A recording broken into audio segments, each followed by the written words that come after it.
What's going on, everybody? Awesome to see y'all here, and welcome to another Run Pass Opinion breakdown stream. We're going to be going through the Bears game against the Tennessee Titans, or whatever you want to call it, and we're going to make the best of this, because I got to be honest, guys, what's up, everybody?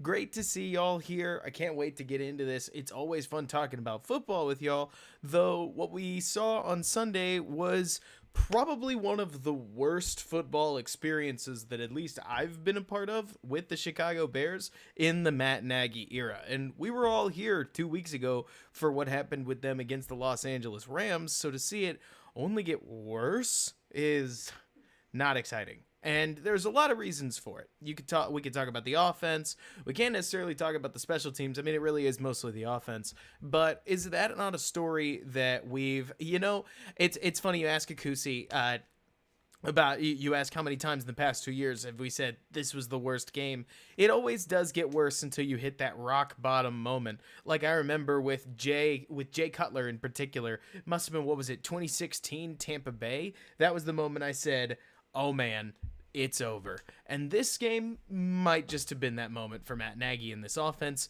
We will get into it, and you can draw your own conclusion. I'm never going to necessarily make you think a certain way, but I will show you what I've got for you, because at least from what I saw, the problems on this offense are so innumerable that when it comes to identifying them, there's not an easy, quick solution to anything. And truth be told, I just don't know how quickly or not quickly any of it's going to get any better. And we can talk about the defense later if y'all want to pick me up, because the defense was pretty fabulous.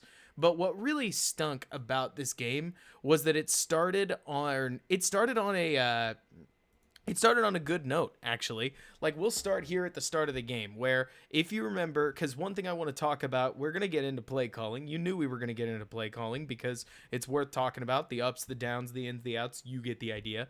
But the Bears started out attacking the Titans exactly like anybody would want them to. They attacked the edge, and they got the ball out quickly off this quick motion to Patterson that picked up 8 yards.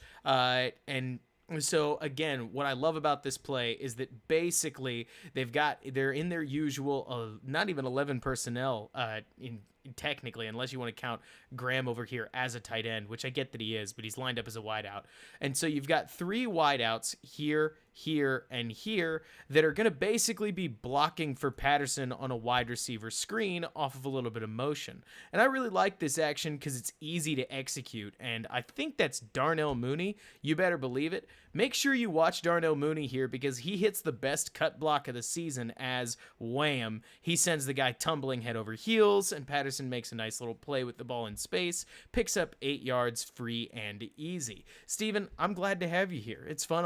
It's always fun having anybody here live. I think it's frankly more fun than putting together, especially breakdown videos of these losses, because I'll tell you what, as a content creator, talking through a loss is no fun. It's fun talking about positives. I get to tell you why the team is doing well, or different ways they're doing well that you might not have seen. But especially when it comes to these poor games in particular, there's not a lot of positive. Usually it's a lot of negative, and I'm not a coach. I can't fix it. But so the second play the Bears run is also pretty good. Honestly, their script was solid as they identify it's basically a fake, where normally you'll run this play action fake where a tight end cuts across and the wide receiver cuts across. But instead, in this case, they fool this corner into thinking the tight end is coming on. And instead, the tight end is going to run straight up the sidelines with somebody else taking that role. This is brilliant because the corner never sees it coming. You can already tell he's been beat as he expected to fully track Graham to the sidelines. And Foles lofts a very, very, very nice ball right over that corner's head into space, gives Graham something to run after the catch with, and he picks up a solid 15 more, which is great. I mean, this is the kind of play design that has had people excited, like me, excited about Matt Nagy since his tenure started. But don't you guys worry, because the wheels are about to come off. Which, I mean, you guys already know that. We all watched this game. because the trouble wasn't with Nagy's script. It was kind of with everything else and what he did and didn't decide to trust. And also, I just noticed how particularly bushy my beard is getting. That is kind of hilarious to watch. But anyways, so one thing I want to point out that is you're going to hear this a lot, so I just need to go ahead and tell you. And yeah, if you enjoy this community and you want to keep this kind of conversation going, you definitely want to check out the Discord link that Ilan is posting, because it's been really cool seeing like the way that y'all interact and creating another space for Bears fans. But anyways, back to the play. So this is the third play of the game. And one thing that works, it's the third play of the game, and it's where you're going to start to see the cracks. Because one guy that might as well have been the focal point of the Bears offense today was Germain Ifedi. So when the Bears wanted to run the ball, they often turned to Ifedi to make key blocks. And right here, what you're about to see is a very bad double team where Alex Bars and Germain Ifedi are going to team up on number 90 here. Keep in mind that with Jadeveon Clowney out, Jeffrey Simmons, 98, is the big titan to worry about. So the Bears are about to execute a double team, and once Bars comes to the second level, like, you're going to see this. So it starts out on the right foot as Bars quickly snaps the ball, but so from there, Bars hits the pass off. So now it's Ifedi one-on-one with a sort of already blocked lineman, and Bars trying to get to the second level. But as we continue this, Ifedi never really gets a hand on him.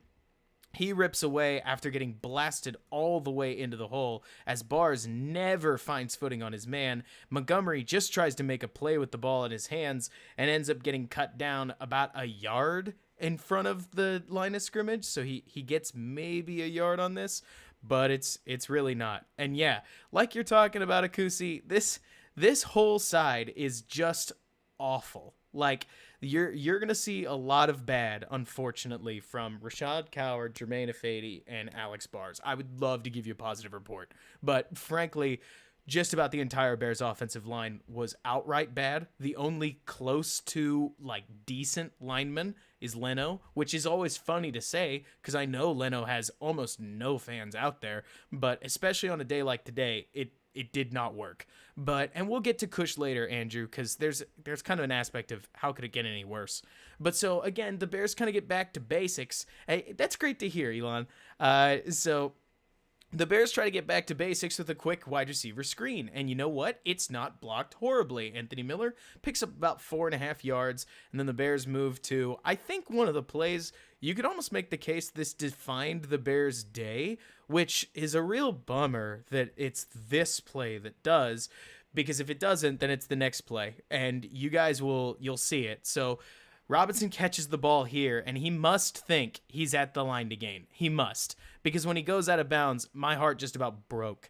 This reminded me a whole lot. I'm sure you guys are going to remember the play I'm talking about. In 2018, Tariq Cohen caught a ball on the sidelines and hopped out of bounds without getting the line to gain, and this was incredibly reminiscent. It's not as if it's really not as if like he did anything wrong, but he also didn't get the yards while in open space. And more than anything, it's kind of just a bummer because this play's design's really not that bad. Where what you're going to see is Anthony Miller's actually going to effectively set a pick on Robinson's guy here. You're going to see him brush his route straight through his outside shoulder. But then, so that's going to free up Robinson because that corner can't attack him. Again, like watch, he's going to run straight through that and chip him downfield. And so then Robinson catches the ball, doesn't get the line to gain, which you guys know what's coming.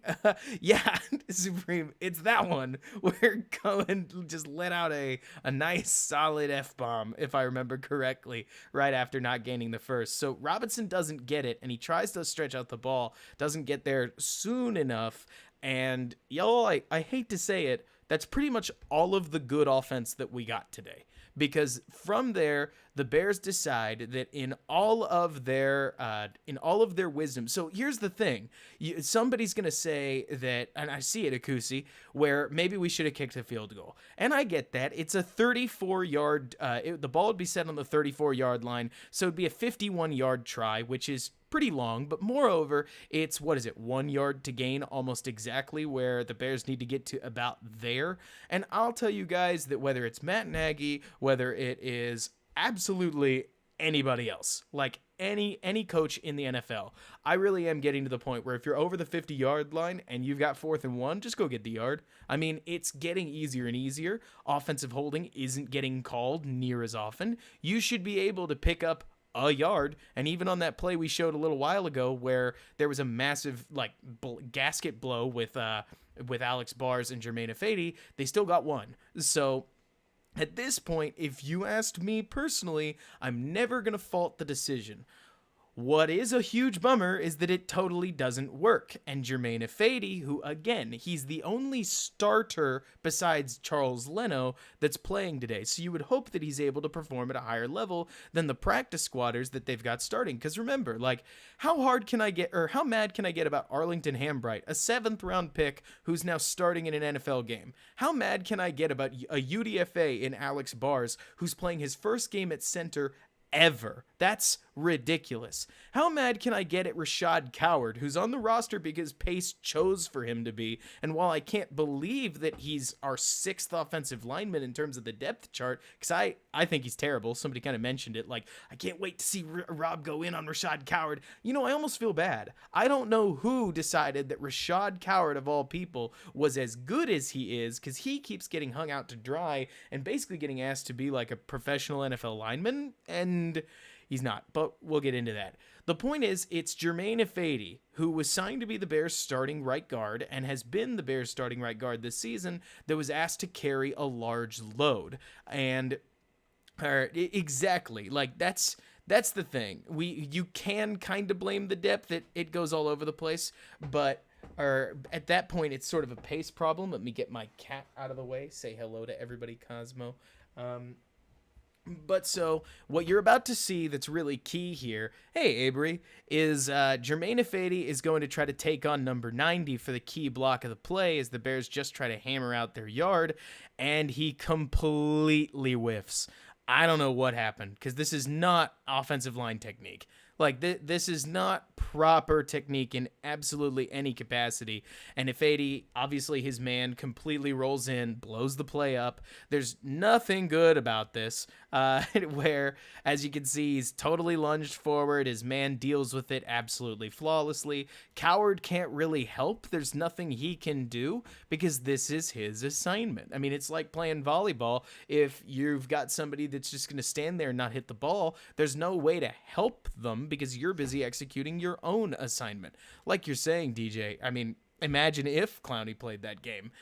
So from there, obviously 90 rolls right on into the hole. There's nowhere for Montgomery to go. He can't cut this back up because the linebacker's going to sink around. He can't get far enough in because this man's coming to cut him off. There's nothing Montgomery did on this particular play. It's 100% Ifedi blowing a huge block, and the Bears fail on 4th and 1.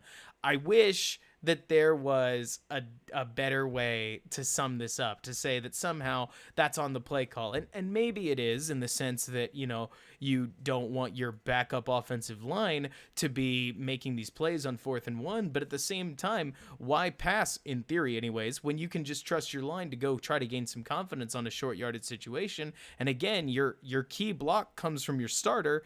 Everybody else is on a double team, if I remember correctly. Let's see real fast. So snap comes. Yes. The big key here is that both Bars and Hambright are double teaming somebody. Coward has help on his block. It's just Ifedi, the starter, that has to hit a solo block. And I haven't actually seen Robinson's reaction. What does he do? Oh man, he's just bummed. Yeah, that honestly does say it all. It stinks. And at this point, that's easy. Obviously, offensive line, it's just a volleyball team. It's exactly the same thing. But from there, the Bears don't do a ton. Obviously, they turn it over, and this is where the problems start to really, really come into play. As you're going to see, the Bears will basically get, one decent play per series, and that decent play does this. The Bears hit a point where they start to get about 5 yards, and then they have one play that doesn't go super well, and then they're done. So that's the thing, DJ. He did play for the Seahawks, and they did let him go. He was a first-round talent at tackle that they didn't like enough to keep, and now he's on the Bears. And see, there are these plays like this that I thought, they kind of have potential. I like the idea in the world of a play call, or in the world of play calls. We just saw a play action pass to open things up, gain about 5 yards. Now we see a quick toss out of the I formation where JP Holtz is going to cut up field. At this point, it kind of looks to me like there's a hole to run through, outside of the fact that Arlington Hambright, as you're going to see, is completely lost and ends up almost running into Cordero Patterson right here. You can keep an eye on it. But Patterson ends up slamming into the line, or the safety right there, who stops his momentum almost completely, and he stumbles forward for about 3 yards. So while I would love to say, like, okay, that's a bad play call because of the safety, also, the safety just makes a really nice play, comes straight downhill, and hammers a big running back who's gained a head of steam. But there are moments, even in a game where your offense doesn't do well, where you tip your hat and you say, that's a good defensive play. The Bears got the matchup they wanted, Patterson versus the safety, and the safety actually wins the physical battle here, boom, and pretty much stops Patterson's momentum completely instead of, obviously, like, getting blown back. And like, yeah, Ray, that's the story of the Bears. One decent block and everything should, like, explode. But so then here's a 3rd and 3. And I don't know if you guys saw what I saw, but this play's pretty terrible. So here's what's about to happen. You're going to see what I believe is called a sprint rollout to the right. So Foles is going to take the snap. He's going to roll out this way. The whole offensive line is going to shift to their right, meaning that when this guy comes downhill, Montgomery needs to go hit him as hard as he can, and Coward needs to slide to help. This is a very common protection. This is incredibly usual. Bless you, sweetie. And as they do, the Bears are going to run Darnell Mooney out on like a quick or a slightly deeper out, with, I believe, Robinson running an out that's closer to the sticks, and it looks like Mooney's also going to be chipping Robinson's man. Here's the problem. Rashad Coward doesn't get the memo. Rashad Coward plays as if he needs to slide to his left. You can take a look at the fact that he and Ifedi are effectively doing exactly the same thing, and Montgomery is out here ISO blocking Harold Landry, who's just not that poor a play. I mean, this is bad. And what stinks about it even more is that had Coward rotated down to cover him, I actually think there's not a horrible throwing lane for Darnell Mooney cutting to his right. But it doesn't really matter because, and granted, even if Foles had planted his feet, there's a good chance that, I don't know if anything even would have been there, because while Mooney is running into space, it looks like this defender's just about ready for anything. But either way, Rashad Coward effectively allows free pressure on Foles, and there's not a whole lot that the statuesque quarterback can do other than to throw the ball away and live another day. Again, let's take another quick look at this. So Montgomery is going, or every single person, stepping right, stepping right, stepping right, stepping right, stepping right, stepping left. So Coward wants to block Ifedi's man, and he's going to leave Montgomery 100% on his own. And the only way to save this play would be for Montgomery to make an absolute superhero block. And don't get me wrong, he tries. I mean, he does his best. There's not a lot you can say Montgomery did wrong, and Foles does well enough not to take a sack, but this is a huge bummer because it's just an assignment failure. And that's the trouble. Like, DJ, the Nagy tried his best to keep the offensive line safe because he didn't want the Titans to just tee off on kind of a bunch of ragtag folks that are playing out of position. Again, Bars, first start. Hambright, at least he's playing a guard spot. And Coward is obviously not a pro-level tackle. He's not a pro-level guard. So you're doing what you can in this case. But what's amazing, and Ray, you're absolutely right, that Ifedi did do better and has been really regressing. What stinks about this is that, okay, so we've seen Ifedi blow some blocks, right? but those are physical mistakes. In theory, you can chalk that up to a personnel issue, but here is a mental mistake, and we'll see a couple more of those kind of all over the place, as in this case, Coward needs to rotate out. Again, I'll see if I can't slow it down and catch the snap. You can see every single player on this Bears line flow to their right, but Rashad. And so that leaves, let's see if we can't catch the snap. There it is. So he steps in, everybody else steps to their right. Montgomery's on his own. You've seen the play already. Doesn't go well, and it's not good. But yeah, that's the thing, Richard. You're talking, or you're kind of stealing my thunder. It feels like something goes wrong on every single play, and there's a point where you start looking at it and you start saying, well, I don't know if I can blame necessarily any of these players. Certainly they're not playing well, but it can't be everybody's fault, can it? That is usually where you would put something on the coach, like in this case. Note that everybody is blocking their assignments. I mean, at least kind of. Both Leno and the tight end are here on the ground, except Bars is about 4 feet backwards off the line of scrimmage, which is obviously problematic because there's no hole to run through and Montgomery ends up losing a yard. Again, just watch it from this angle and then we'll watch it from the tight angle, and you'll see that Bars right here at center is about to get blown up. So almost immediately, I think it's Jeffrey Simmons just walks him about 3 full yards backwards behind the line. Montgomery, again, hitting the backfield, can't do much, which is sad. And so there again, we see more of this manifesting. It's kind of always something. And as much as I would love to be very positive about Bars, it's not even Simmons. He gets blasted there. And I think the Bears come back with a decent play before another one that I want to show. Let's see. It might even be a run. Yes, at this point, the Bears run a draw play, and they're actually able to gain some yardage off of it. It's a nice, interesting play call, because why not, right? It's very easy to expect pass in this setting, and when you hand the ball off to the draw, take a look at all the space Montgomery has to run through. I'm sure Cohen could have been even more dangerous in this setting, but Montgomery's not bad. After a loss of 1, he's able to pick up about 6 or so, which really isn't it's not problematic whatsoever. It puts the Bears in position for 3rd and manageable. You want to try to get to that 3rd and 5 or less. JC, I can actually talk about that. There's a lot to it. And thoughts on Cush J? He's a decent lineman. That's it. And I agree with you, Bioko. The O-line doesn't really allow the offense to move the ball, but unfortunately, I wish I could say it's just the offensive line, because right here at the 3rd down, and I think it was like 3rd down and 5, the Bears take a look at this. So the Bears throw an incomplete pass to Anthony Miller. And by the Bears, I mean Nick Foles. But what happens on this play? Because believe it or not, I had to do quite a bit of research to figure it out. It looks like Nick Foles' throw is just inaccurate on an Anthony Miller route that's sitting down, because the ball flies right over that way, again on a different trajectory. But if we've learned anything over the last bunch of streams, we've learned that, at least I think, Nick Foles is more accurate than he looks like. So what's he trying to throw to? I can actually tell you. Believe it or not, Anthony Miller's running the wrong route, which I hate to say, but it's true.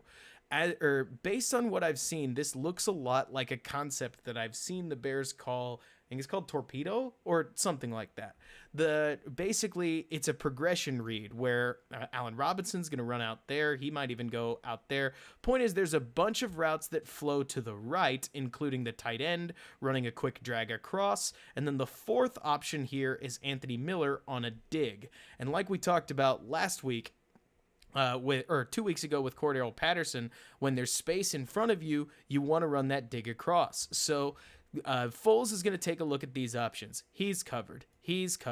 He's double covered. This should open up this entire middle area. And Foles knows this. So when he does get back to Miller right there, he immediately sets his feet and in his own weird way throws past pressure that's directly in front of him, or at least what could be pressure, and gets the ball such that if Miller's running across, he'll be able to catch it. And heck, if he can evade his tackler, he may even keep running with it, which is, oh no, because when he sits down, Foles isn't expecting it. And by the time, if you go back and watch Foles actually release it, it's Yeah, he is totally expecting. Here's Foles winding up. He's under the understanding Miller's going to keep running through the lane and is throwing with correct anticipation off the break, but the throw sails because Miller doesn't keep running through that zone. And again, had he run through it, I can only imagine where he would have gone, because whenever I watch this play, especially right here, Foles throws this ball in a line about this way.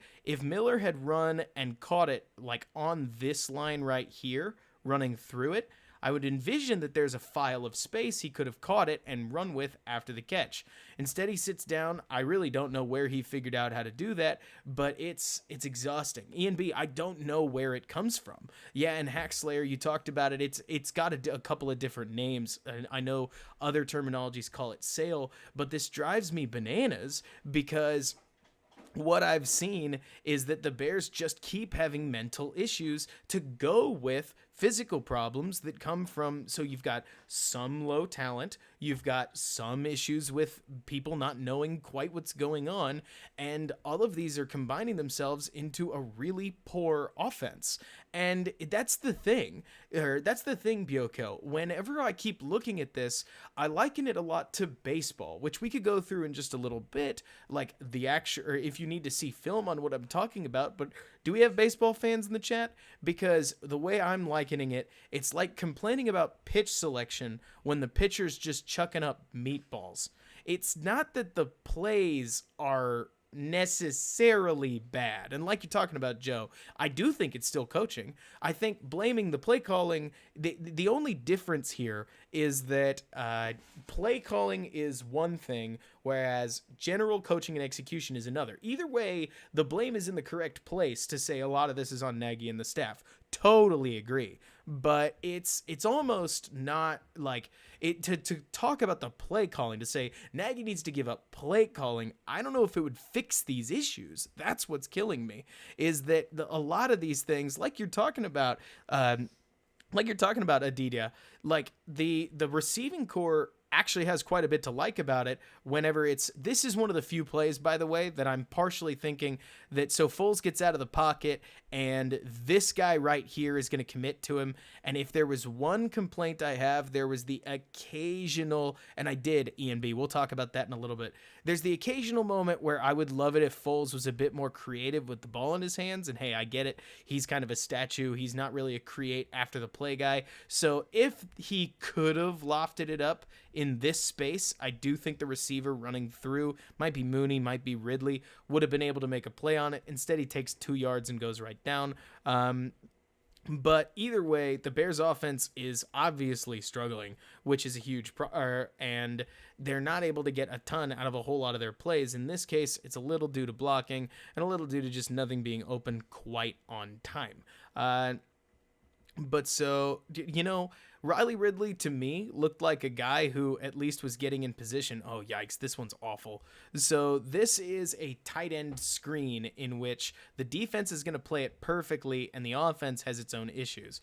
If you take a look at Jermaine Ifedi, I think it's him who's going to give up a hard inside lane to Jeffrey Simmons. When you watch, let me see. Yeah, so J.P. Holtz is going to come across. He's going to block, and he's going to try to curl back around for a tight end screen, which is read beautifully by this linebacker right here, 59, who sees his motion and comes out to cover him. So when Foles looks back to see him, there's no space there. The Holtz is trying to sit between 2 different defenders. Leno's not really getting his hands on him. Leno had a deep in and out assignment. I really don't know whether he was supposed to even get there, so to speak, because I just haven't seen enough reps on this exact kind of play to know what's supposed to happen, quote unquote. Maybe he was supposed to be a little quicker. Maybe somebody in the chat knows.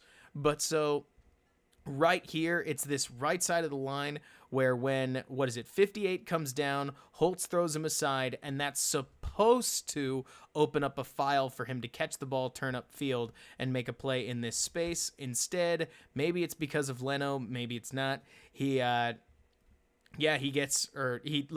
just plunks the ball on the ground and takes the down away, which is a bummer. But so there are tons of these plays where sometimes it doesn't work out due to decent defense, but there's a lot more than there should be of plays that don't work out due to just really poor execution. Like this one, if I remember correctly, the Bears try a straight drop back to try to get the ball out to Allen Robinson, and there's just nothing there. I mean, it doesn't help anything that I think it's Arlington Hambright that gives up his inside lane immediately.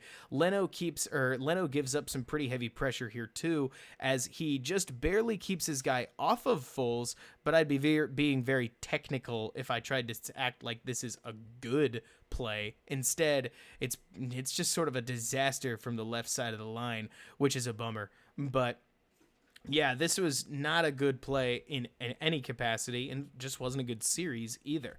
I could keep going, and I probably will, but you guys are starting to get the picture. I mean, everything the Bears tried to do wasn't working, and a lot of it was because they were shooting themselves in the foot just as much as the Tennessee defense was actually defending them. And that's tough to watch when you're trying to, see a team that is attempting to find its legs under new management in Nick Foles.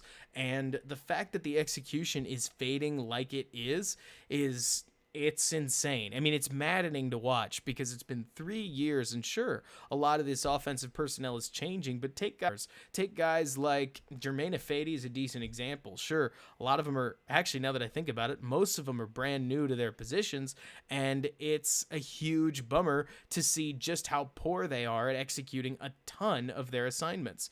Then you have great plays in coverage like this where Allen Robinson he doesn't necessarily win his one-on-one matchup. I'll take you back to where you can see it.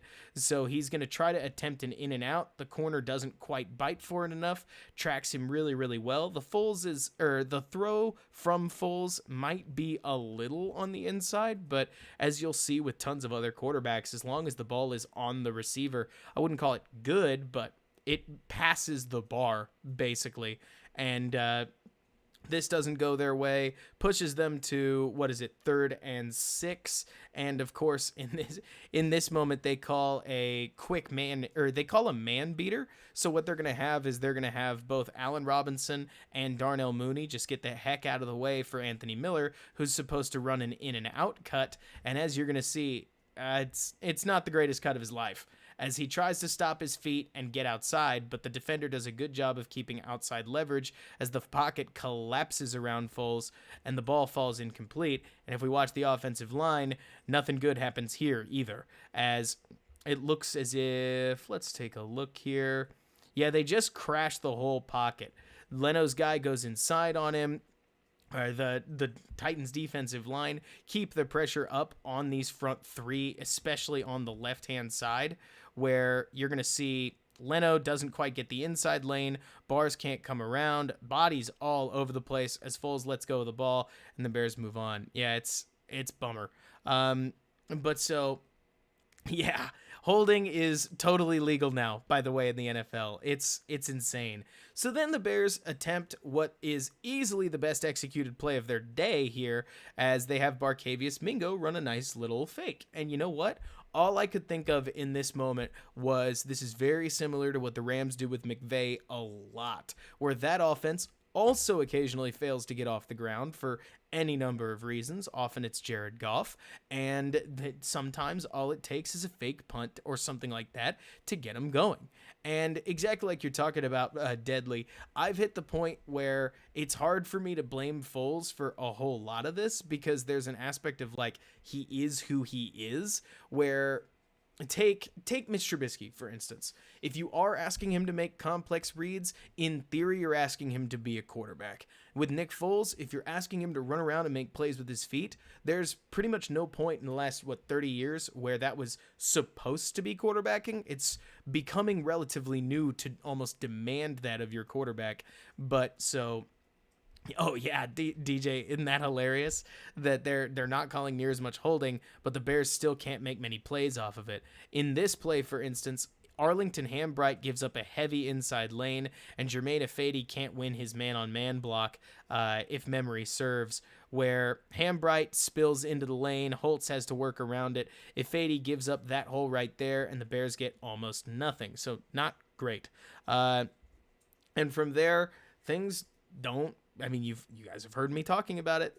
This play actually goes pretty decently as Cordero Patterson gets the edge, because every once in a while, even on these inside runs and whatnot, they're able to come up with something. In this case, a nice outside toss. Leno's block is acceptable, and Cordero Patterson's able to make a decent play on the ground. But there are these smattered successful plays that actually look like the Bears live up to the play call, and it really, like, they don't inspire enough confidence, apparently, for the Bears to execute on the subsequent play. And like you're talking about, Noah, to just blame Nagy is almost to not be fair to the fact that if nobody knows what they're doing, a lot of that falls on the assignment coaches just as much as anybody else. And here on 3rd and 2, if there's one frustration I have, it's that Nagy kept turning to the offensive line to make a play, and they never delivered throughout the entire game.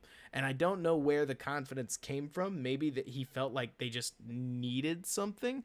But I feel like the Bears could have easily turned to more of their passing concepts to try and free something up. Instead, they seem to want to get the hard yards the hard way. And generally, the better player wins. In this case, we see Ifedi blow sort of another block here as he tries to help Alex Bars double his guy right here on the inside and then swoop back up to cover 54, and he just can't get there. And Rashad Coward actually does his job all right. I'm not about to say it's the greatest block in the world, but it's acceptable. It's Ifedi who needs to clear the lane, and I think it's Miller who doesn't get to his spot, but that happens way too often. Here on 3rd and 2, you're looking for that block in particular, but it stonewalls David Montgomery right there, and the Bears get nothing out of it.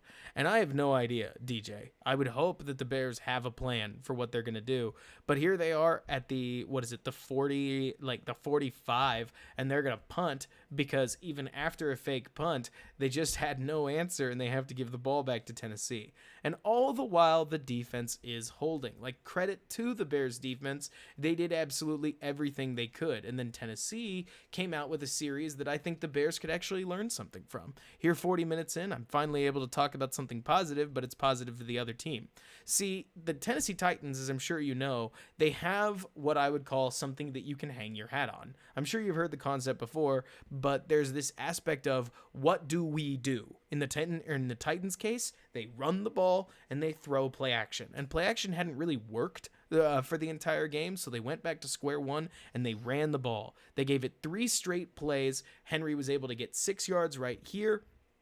Next down, so now it's 2nd and 4. They decide 2nd down. We ran the ball on down 1. We're gonna run the ball on down 2. So they run it again. And this one, the Bears actually do a decent job of stopping it. Thank you. I think it's DJ McCullers. Might be Daniel McCullers. But either way, number 75 makes a nice little play, ripping right through. And yeah, we do fail on 3rd and short. But so McCullers makes a nice play there, cutting right through the line, making the tackle for a 2-yard gain. And here, credit to the Tennessee offensive coordinator, I believe his name's Arthur Smith. They stick to what they're good at, and even with a massively loaded box where the Bears pretty evidently know what's coming, the Titans tighten up their formation. They say, yeah, we're going to run it. What are you going to do about it? And Derrick Henry and the Titans are able to pick up those 2 tough yards. And nothing about this is crazy pretty, but it sparks their touchdown drive, because the Titans got back to what they're good at, and it paid off for them as they streamed straight through, or as they got just enough yardage to remind them that their offense can be successful, even just on a basic down-to-down basis, and they're able to move on, ending up getting a touchdown drive. So from there, it's up to the Bears to respond. And how do they respond? Well, they start with a play-action fake that actually goes decently. As you'll see here, they run a basic play action mover that gets the entire Titans defensive line moving, frees up Graham right here, and they're able to turn that into 14 yards after the catch, so not so bad. But yeah, exactly. At least they did. So after that, the Bears offense emerges again. And what you're about to see here, pay attention to Cole Kmet. The Bears try to run a second play action in a row. The Titans kind of sniff it out. As you can see, Rashad Coward is giving up a hard and easy inside lane, but the key that I want you to see is that Cole Kmet is turned completely around, and he's actually about to give up a sack to this guy right here, who runs right behind his back, and as Foles tries to escape Coward's pressure, gives up a big hit. So let's go ahead and take a look at what happens here. Watch Cole Kmet in particular. If we slow this down, you're going to see that Kmet eyes up his man and must decide that he's in zone or something, because after that, he just turns away from him, and as soon as his man sees that back turn, he races right behind Kmet's turned back and makes a play on the quarterback for a 6-yard sack. These are the moments that I don't know what to do with, because a rookie, sure, he's a rookie tight end, but we're 9 weeks into the season, and he's been in plenty of pass block positions like that before. So I don't know why exactly he's turning away from an open file, but at that point, the Bears try a little bit of misdirection. Obviously, it doesn't work, and the hits basically just keep on coming for the Bears. You could find just about any offensive mistake in the glossary, and the Bears made it. In this case, it looks like Arlington Hambright doesn't actually attack his guy. And let's take one quick look off the snap. So Hambright gets his hands on his man and just gets blasted, moved aside, and he makes the tackle on a free he makes a quick tackle on Montgomery really nicely and easily. Number 90 had a heck of a game against the Bears backups, which is a bummer. And then the Bears pretty much capitulate here on 3rd and 18 and try to run that wide out screen where they're basically just going to pull Patterson across and have everybody else block for him. So at that point, they're basically giving up, just taking the yards that they can get, and obviously the ball turns over. From there, the Titans, I don't think they do much. We give it back to the Bears, who take a false start, and then this was probably one of the saddest parts. The Bears only run 3 plays in 49 seconds, and it's not for lack of trying, it's just for lack of being able to get lined up from everything I can tell. So at this point, the clock is ticking down. Foles takes the snap, tries to distribute the ball quickly, and as soon as that goes down, right there, the clock's at 30 seconds. Even so, it takes them 20, 19, 18, 17, 16. You guys get the picture. It takes the Bears a while to get moving, and they end up snapping the ball at 3 seconds on the clock, only to do this. Throw it quickly out of bounds, which would have been great at 10 seconds, but it doesn't do anything here at 3. I don't know what's up with the missed assignments, poor play. So here's what we've got, right? We've got wrong routes getting run by guys like Anthony Miller. We've got starters that aren't stepping up into the role that you need them to, with guys like Jermaine Ifedi blowing blocks. We've got backups playing like backups with mistakes already seen from Alex Bars and Arlington Hambright. We've got missed assignments by guys like Rashad Coward, who sure we know that they struggle, but can they at least struggle in the correct place? We've got poor clock management by the quarterback and sure, maybe the coach too, Nick Foles, who get 3 plays off in the final 49 seconds. And it's just about every issue that you could envision, and that's what has me really worried about this front office going forward, is that I don't really know how to expect much better when then immediately to start off the second half, exactly like you're talking about Ian B. I don't understand how these execution issues are getting worse and not better. Here, the Bears do almost the most expectable thing possible. They fumble a snap. They can't get, or Foles barely gets the ball up and tries to make something out of the play. But I mean, this offense I wish that I could tell you guys that there was some positive, and I guess this next play kind of works as one, and I hope that this is cathartic for y'all Bears fans, because it's really not near as fun covering a team in struggling issues. But so if there is a positive, it's that this was one of the few plays, and the Bears got a couple of them, where the pocket is actually decent. The receiver runs his route nicely. Foles' throw is actually pretty solid. And yeah, bang. Like the Bears complete a nice 34-yard completion. These actually were the things that we wanted Foles playing, or at least people like me wanted Foles to potentially play instead of Mitch, because it felt like Mitch really struggled on hitting these opportunities, but obviously these opportunities are becoming few and far between anymore because the line can't necessarily keep him upright, and that's a huge bummer. I mean, yeah, I remember it, ENB. It's been a total fall. And the worst part is the Bears never looked quite this bad against Carolina because they were still getting the ball in the end zone. I mean, there's plays like this where every time I watch this play, here's what I see. We'll slow it down. So the Bears are about to run Darnell Mooney on sort of an up and out style route. And I believe Allen Robinson's going to run a quick curl. The idea is to generate a quick deep strike, try to get some momentum. But so from there, the Bears, or I believe the Titans, send a quick blitz, and Rashad Coward's going to pick up his man, which he's supposed to, and this guy's going to run through, and that's actually Foles' responsibility because free runners are the job of the quarterback to handle. So Coward pinches in just like he's supposed to, and at this point, Nick Foles needs to figure out what to do with the ball while facing the blitz. And to put it into words, I actually think he gets greedy, because he tries to make this throw and he leaves it so woefully short, because if that throw, obviously if it's, Foles back here, if that throw is way over to there, what's up, Sam? Great to see you. But so if Foles lobs this thing over into that zone, Mooney might actually have a shot at this and could haul it in. But instead the ball ends up, bouncing yards and yards and yards behind him. And I don't think it's a miscommunication. I just think it's actually a documented case of a quarterback wanting a little more than he can actually handle as he tries to throw this thing well off balance, not really stepping into it because there's a blitzer in his face. That actually might be more on him than anything else. And maybe he should have gotten it out quickly to somebody like Robinson. Hey, Jeremy, great seeing you. But this sort of became the issue for the Bears as they move backwards as much as they move forwards. I think they give up this. Is this next play a sack? It might be. But no, it's just a run that's all right. And it's actually an RPO, believe it or not, which I find so interesting. There's no wonder it was short, ENB, but I do wonder why he threw it in that case, because he knew it was coming.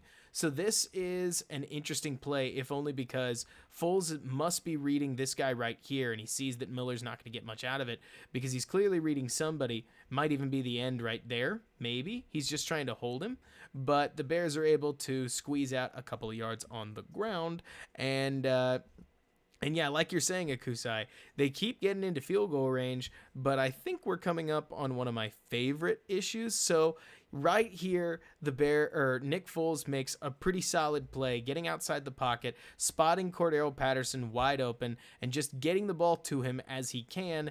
And of course, the referees mark him short. Now, is he short? I'll leave that up to you, but they mark him that way, and the Bears line up for what is obviously going to be a quarterback sneak. And I'm sure you guys know the story at this point. Arlington Hambright, false starts. So now you can add bad penalties to the Nagy ledger. 4th and 6. The Bears still want to go for it because, again, it's long field goal range. At this point at Kusai, I don't know why they didn't potentially just kick it, but I get trying to be aggressive. I get trying to get your offense started, but at that point, Jimmy Graham false starts. I'll wind it back and you guys can see it again, though I know you don't want to. Yeah, exactly. But wait, there's more. And the Bears false start now twice in a row. So again, on the Nagy ledger, we've got players playing out of position that aren't playing it well, people who don't know their assignments, wrong routes, poor execution all over the place, a general lack of urgency, poor game management and timeout usage, and don't worry, we've also got bad penalties. I mean, I want, as an analyst, to be giving you guys good news. I want to be talking about how the Bears could turn it around. Like, I want to be doing all kinds of things that are like positive and fun to talk about, because nobody likes hearing about a ton of negative stuff as much as we all want to search for the truth. But instead, the Bears take back-to-back false starts. They line up to punt. They do punt it. and the Titans don't get anything out of it. And don't you worry, because the Bears are about to embark on a drive where, if you know the story of the game, they complete, like, if there was such a thing as hitting for the cycle in an offense, the Bears pretty much did it, as here comes the drive where they're going to score on themselves. Maybe. Like, I'm actually struggling to remember which one you're talking about, but it's right at the end of the game, isn't it? Yeah, so this is a nice little play where Foles and Mooney combine to just squeeze a ball into a window, and there are these moments where, hey, if there's a bright side here, at least when Foles isn't pressured, like on the rare occasion where he gets a decent pocket, he's started hitting his mark recently. That's actually pretty nice. Like, this throw is really solid.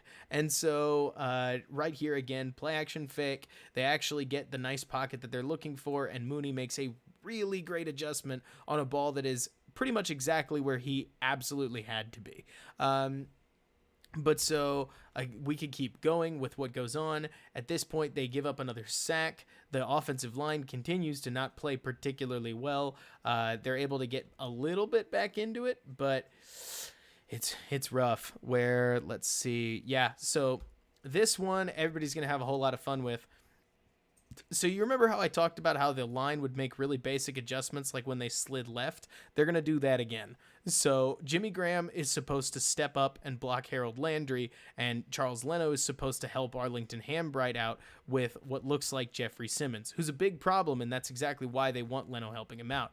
The problem is Jimmy Graham is woefully late out of his stance, and Leno's late to recognize it. Not that it's necessarily his job, as Harold Landry basically gets a free release right at Nick Foles. There's absolutely nothing that our fun little statue can do on it or about this play, and it's bad. Oh, it's so bad. But yeah, I mean, I love what Mooney's doing. Mooney's really fabulous, but there's the occasional rookie that at least looks solid, but then there are a whole bunch of other plays like, hey, this one's actually pretty good too.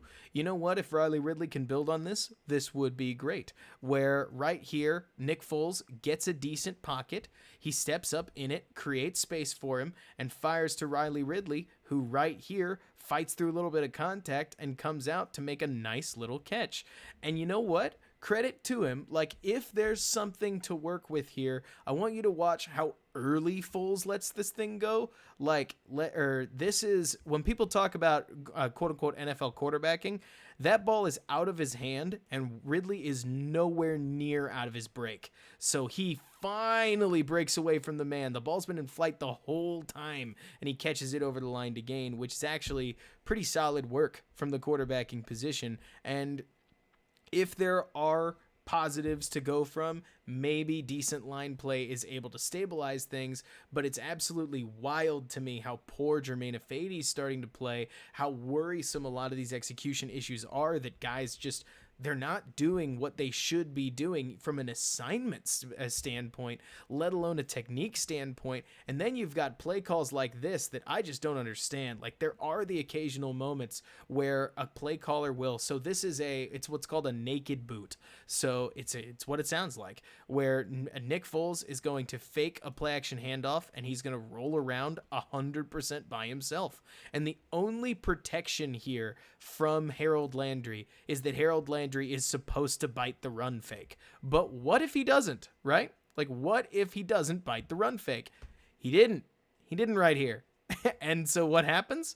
Foles gives up an intentional grounding penalty that I really struggle to blame him for, because he was in a pretty much unwinnable situation right here as he rolls around due to, in this case, a play call that, hey, tons of people in the NFL call these naked boot actions. Calling it for Nick Foles, probably not the smartest idea in the cookbook here, but I don't know. This game really is a mess. Like, there is just about every offensive issue that you could ask for that happens at some point. And right here, I think they even give up another sack. Like, they give up another sack that they get away from only because, lucky enough, and I haven't even found it. So if one of you guys can find which defender jumps off sides, you guys let me know. but somebody does. They draw a flag off of a defensive offsides, off of what should have been a sack, and I don't think they could have gotten much luckier in a case like this, which, whew, man. So they're lucky that they get away with that. 2nd and 16 coming up. I don't know if they do much with it. In fact, I think they get about 3 yards, and then they pretty much put the game on ice themselves. Deadly, I wish we could. That works, Richard, that they may have lined up in the neutral zone, which would have been great, again, because it's basically a free negated play as the Bears try to keep getting the ball outside, like what was sort of working for them at the start of the game, and it's like, again, it's not that that play call in a vacuum is bad. It's that the Bears aren't doing anything to inspire confidence, and then all of a sudden, right here, they give up. You guys already know. You've seen it before. Monty catches the ball with all of this space in front of him. But as he's transferring the ball into his hands, he must lose faith in his ability to get outside or something, because he decides to cut this play back up the middle like he pretty much always does, leaves the ball extended, and gives up a fumble. That fumble goes against the Bears as King picks it up, races all the way back. You guys don't need to see the celebration. You've seen it before. It's a real bummer here that Montgomery can't get away from this play. There are running backs in the league that have the burst to do it, not Montgomery, which is too bad because it goes against them. I'm not about to try to like hammer ball protection or something like that. The guy's trying to make a play in a game where nothing has gone well for the Bears offense. It's just a giant bummer because, again, if we're going to talk about hitting for the cycle, the Bears have now also scored a touchdown against themselves. So I could list them all off again. I think I will. Offensive line assignment issues, wide receivers running the wrong routes, talent issues potentially showing themselves in technique. Maybe that's even coaching, like technique problems. Guys scoring on themselves, which is real sad. Like the offense anyways. Lack of urgency, poor penalties at the wrong time, missed assignments from tight ends, giving up sacks. I mean, there's just about any flaw that you can name, and it was in this game. And this Titans defense is just not that incredible. Like, we could go back and we could talk about a lot of the other good plays, because there are some, but one thing that I think is worth talking about here, besides the fact that, hey, the Bears were able to convert on a couple of these nice little just timing throws, get them out there, have somebody make a play. Nice to see, Allen Robinson making contested catches. But even from here, like, yeah, I have something that I can talk about, because the Bears went from 435. Remember that they're down at this point they're down 17-3. The Bears went from 4 minutes 35 left, and they soaked up all the way down to 12:33. There was no sense of urgency whatsoever.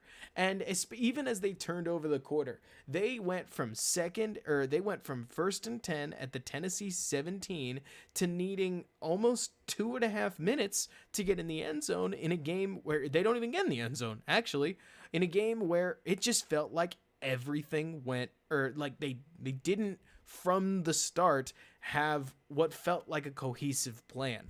Ian B, I have no idea. I would put in the bucket of blame everybody.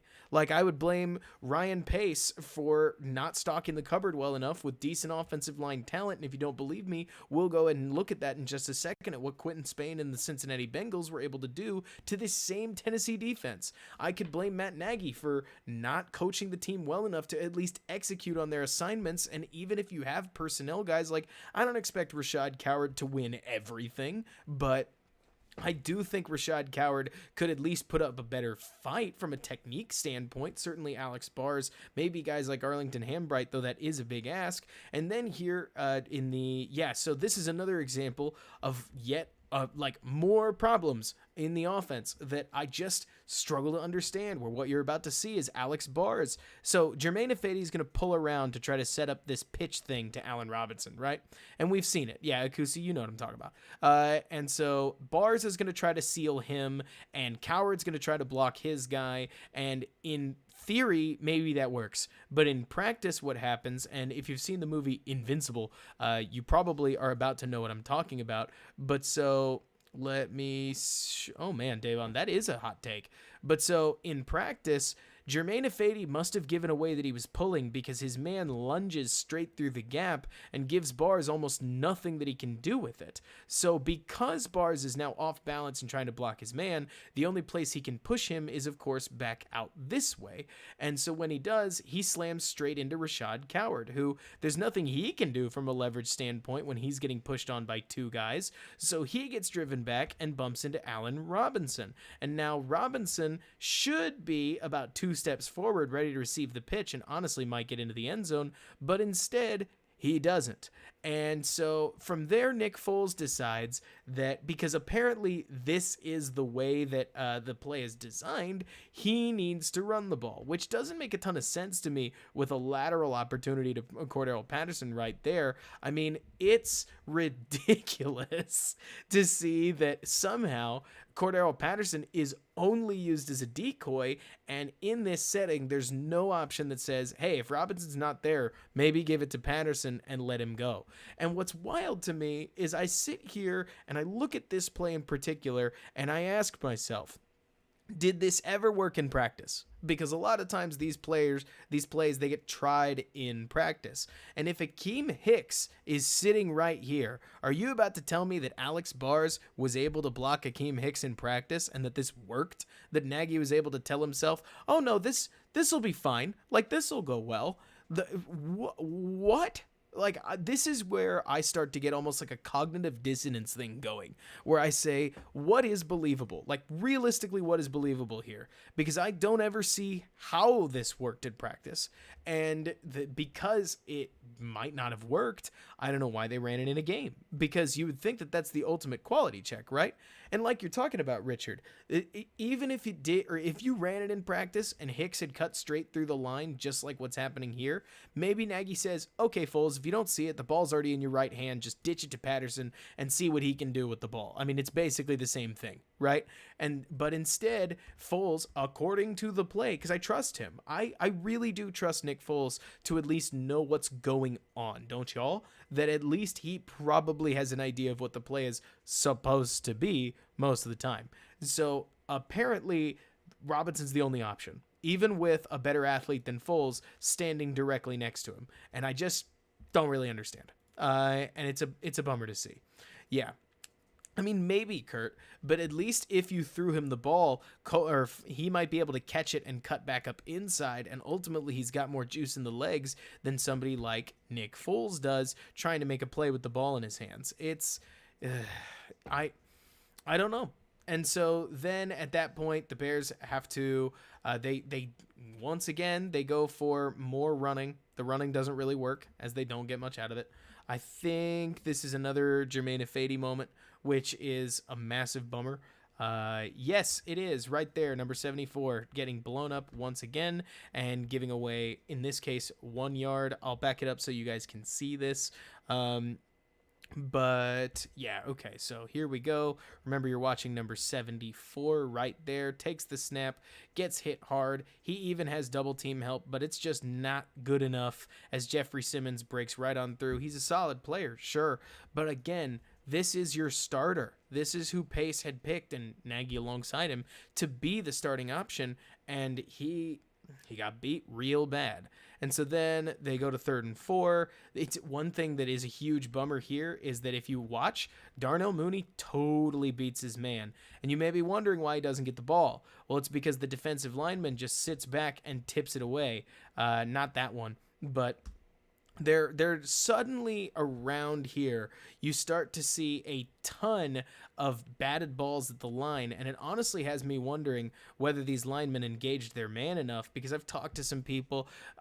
Lester Wiltfong says that linemen can't control these things, that defensive linemen just get their hands up, and that's part of the game. And if that's the case, then luck went against the Bears a bunch here at the end. But instead, the Bears or another guy that I've talked to that tells me a lot about playbook information says offensive line need to jump out and engage and try to knock the guy on the ground, because if this guy puts his hand up, he's vulnerable, and if this lineman then plants him on the ground, maybe he won't do it again. But either way, this tip right there denies what very well could have been a Mooney pocket touchdown. And if you take a look right here, you really see it. from the, what is this, the tight angle, as I think it's called quite a bit, where Mooney, his throwing lane is open. That big old defensive paw tips the ball in the air, and suddenly what could have been a touchdown isn't, and the Bears take the field goal to go from 3 possessions down to 2 possessions down. And honestly, at this point, we don't need to talk about the offense anymore because they might as well have decided the game. I mean, they've been aggressive all game long. They finally decide to be conservative here in the fourth quarter, and it goes against them. They're able to then turn out a touchdown drive next, so now it's 10-24, and then finally on what basically ices the game away here, 3 minutes and 53 seconds, they've got just enough time for maybe an incredible comeback, and Anthony Miller fumbles, gives the ball away, and the game might as well be over. Sure, I'd love to talk about the plays here in the final part of the fourth quarter, but if I could be really candid with y'all, a lot of times I don't tend to watch too much garbage time because the defenses usually sit back and just, they're a little bit more relaxed. It practically doesn't count the same way, even though, like somebody was talking about in the chat, this is a heck of a catch by Darnell Mooney. Like, there is not much to not like about what Mooney is doing. And right here, the pocket's good enough. The throw is decent. Sure, it's not incredible. Obviously, it falls incomplete, and Mooney's not able to quite make the play. But this is a rep that, as much as it's incomplete, you like to see it from both players. The ball is catchable-ish. The catch is fabulous and acrobatic. Again, like, what is there to not like about Darnell Mooney? Because as a blocker, he's been fabulous. As a ball receiver, he's been great. I'd love to see him used on sweep actions in the running game a little more.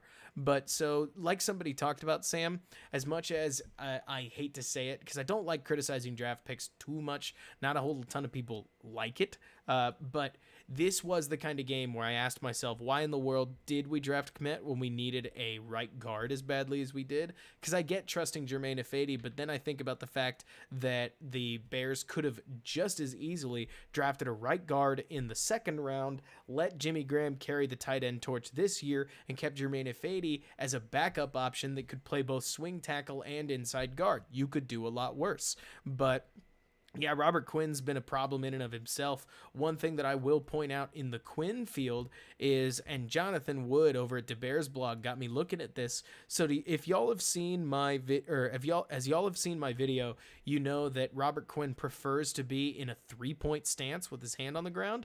And if you actually watch him play, almost every single one of his snaps comes from a 2-point stance nowadays, where he'll line up exactly like that. He's a little slower getting off the ball, and the Bears defense, to their credit, like, as much as I could go after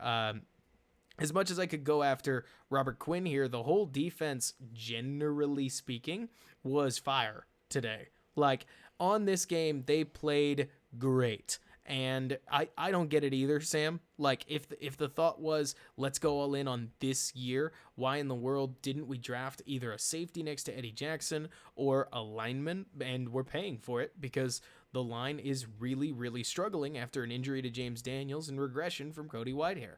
So one thing that I will note, Roquan Smith is getting even better in space, as I believe he's going to cut over either on this down or another one. Yes, on this one, he's freed up. He comes right through. He tackles Derrick Henry nice and clean. If there is something to be positive about going into this game against Minnesota, it's that the Bears were actually pretty decent against the running game. Like, they've gotten a whole lot of press for being poor against the run. In this specific game, they did just about everything they could to take stuff away. And I can't criticize Fuller for this either. He doesn't really not catch it. He makes a great play on the ball and knocks it away. But yeah, I mean, it's funny you say that, Sam, because part of me thinks that you might kind of be right. Like, I don't know what's up with what's going on with Cody Whitehair, but he seems like he's really not enjoying playing center. Certainly that could be part of the issue, but I don't really know. It's funny, C7, because the Bears actually have to, they have to score if they're going to win. And after a game like this, They need a resurgent performance because absolutely nothing about it was positive. Now, one thing that I do want to just go ahead and throw around is I want to show you guys some of the Cincinnati footage, because Cincinnati in the week before, I don't know if you know this, but they played the Titans. So this is the same Titans team, but we're in Cincinnati this time. And the entire offensive line is a bunch of backups. So I found this really interesting because I want to show you somebody else's game plan against the Tennessee Titans that I thought worked really well for him. And you're going to see a bunch of things that Matt Nagy could implement, and frankly, he had the opportunity to implement them on film. He just kind of didn't. And one of the things that you're already going to see on this run immediately is that even a full set of backup offensive linemen were able to consistently get themselves into the proper places. So I'll slow this down one more time because I think it's worth seeing. Look at that. Even the Bengals' backup offensive line, remember, all 5 starters are down. We're able to create a nice little running hole for, I think it's Giovanni Bernard, to take a dart right through. Number 19 might kind of get away with a block in the back, and you'll see that number 67, their tackle, he kind of is, or in this case, he's the left guard. He's going to lose his block on what looks like it's number 90 because at the end of the day, he is a backup tackle, but he had gotten himself in the right place. And I think that there's something to be said for how important that is, because as you watch this Bengals team on the snaps that I'll rip you through right now, it's wild how well their guys seem to get into position. Even if the linemen get beat, they start in the right place. That plays another great example. Take a look at how absolutely nobody on this offensive line is going to end up getting beaten immediately. Everybody keeps their feet moving.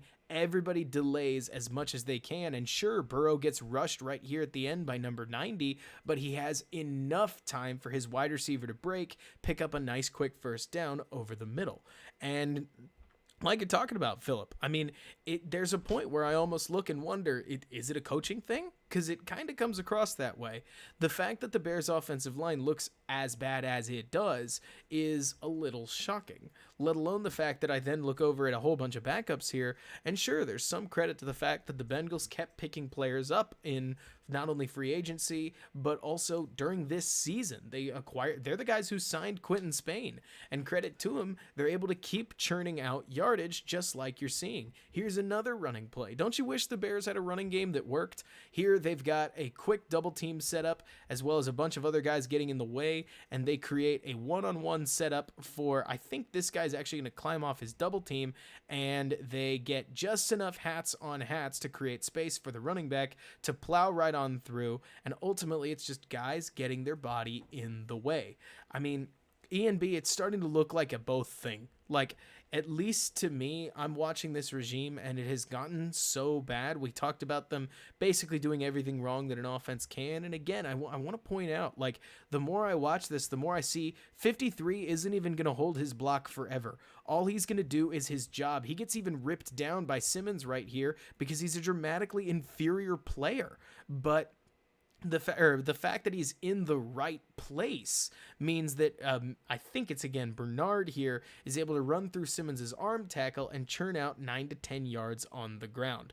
Ian B, I wish I knew how to fix it. At some point, the coaches have got to coach their guys to be more technical from a lineman standpoint and not give up a lot of these lanes that they do immediately.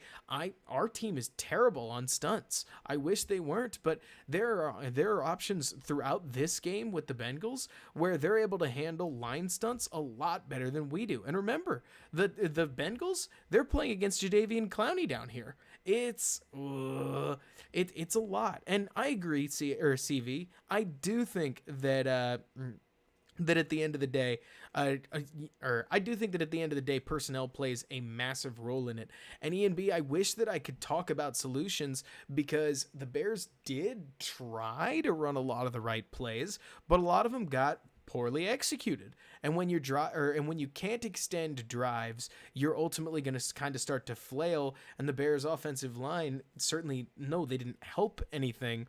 but it's not as if the Bears ran enough to those edges to sustain for it. In fact, if anything, maybe you could say that the Bears in Matt Nagy ran a little too much straight through their offensive line, almost like they were trying to prove a point and didn't do enough on those edges to really prove to Tennessee that they could get yardage around them, force them to the edges, and create opportunities for the front seven. Or in this case, it's more like the front six nowadays. But yeah, I don't no, it doesn't really help at all, CV. I mean, for instance, Joe Burrow made a whole lot of plays with his legs in this game that did keep drives alive because he was able to turn easy sacks into quick incompletions. But the Bengals were also able to fight through some penalties here and there that they took and keep the ball flowing as they were able to ultimately work their way down the field and get a touchdown. One play that I do want to go over, let me see if I can find it. Here at the end of the second half, one of my favorite things that the Bengals did in this specific play. So you are about to see the entirety of the Bengals snap. So they line up right here, they snap it on one, and they give the ball away, and this is going to look like a really easy touchdown, but I want to point out, and that's the thing, Philip, you talk about how more of an outside scheme or outside zone scheme would be better for the Bears. They're trying. They're trying to run outside zone. I don't think Montgomery presses the play side hard enough. And if they, for instance, if they are running outside zone like that, Montgomery really likes to take the ball and cut it right back up the inside lane. And he does it so often, it's going to look like inside zone. In this case, the Bengals catch Jadeveon Clowney before he's even got his hand on the ground. A whole lot of these players must think that they're snapping on two. Maybe that's something they've put on film because they've already snapped the ball. Clowney's not moving, and there Bernard gets it, plows straight through the defense, and gets right on into the end zone. I wish that there was more, like the simplistic stuff like this that the Bears were able to do, because it feels like sometimes they make everything so hard for themselves. And I don't know exactly how they are, like why it is that they don't try any simple things like quick snaps, but plays like this right here, a short left to Cordero Patterson, in theory you could run this again, but Matt Nagy really tends to stay away from running the same play call twice, even when it works the first time. And off of good blocking right here, this is in theory something you could call a couple times. It's fundamentally a running play, and as long as it remains a 3-on-3, even a 3-on-4 right here, again, I'll point out Mooney makes a nice block. All three receivers really do their jobs here, as Robinson holds his guy just enough, might even be holding him out right. Riley Ridley, it looks like. He keeps control enough of his guy, and Patterson's able to pick up 8 yards. And then, of course, we never go back to it. So we don't throw almost any other wide receiver screens except for the quick one that works with Anthony Miller, and I just don't really know. Let me see. The second play. Are you talking about... Oh, what's the question? Look, what really is kind of sad that I don't understand is that this Bears offense seems to be just disjointed. It's almost like they had a plan of attack. They were able to get all the way down the field with plays like this off the script, and then they just decided to do things that were so unbelievably basic that they were easy to sniff out. But also, maybe they were trying to do those basic things so that their guys could execute on the assignments that they had, which they didn't.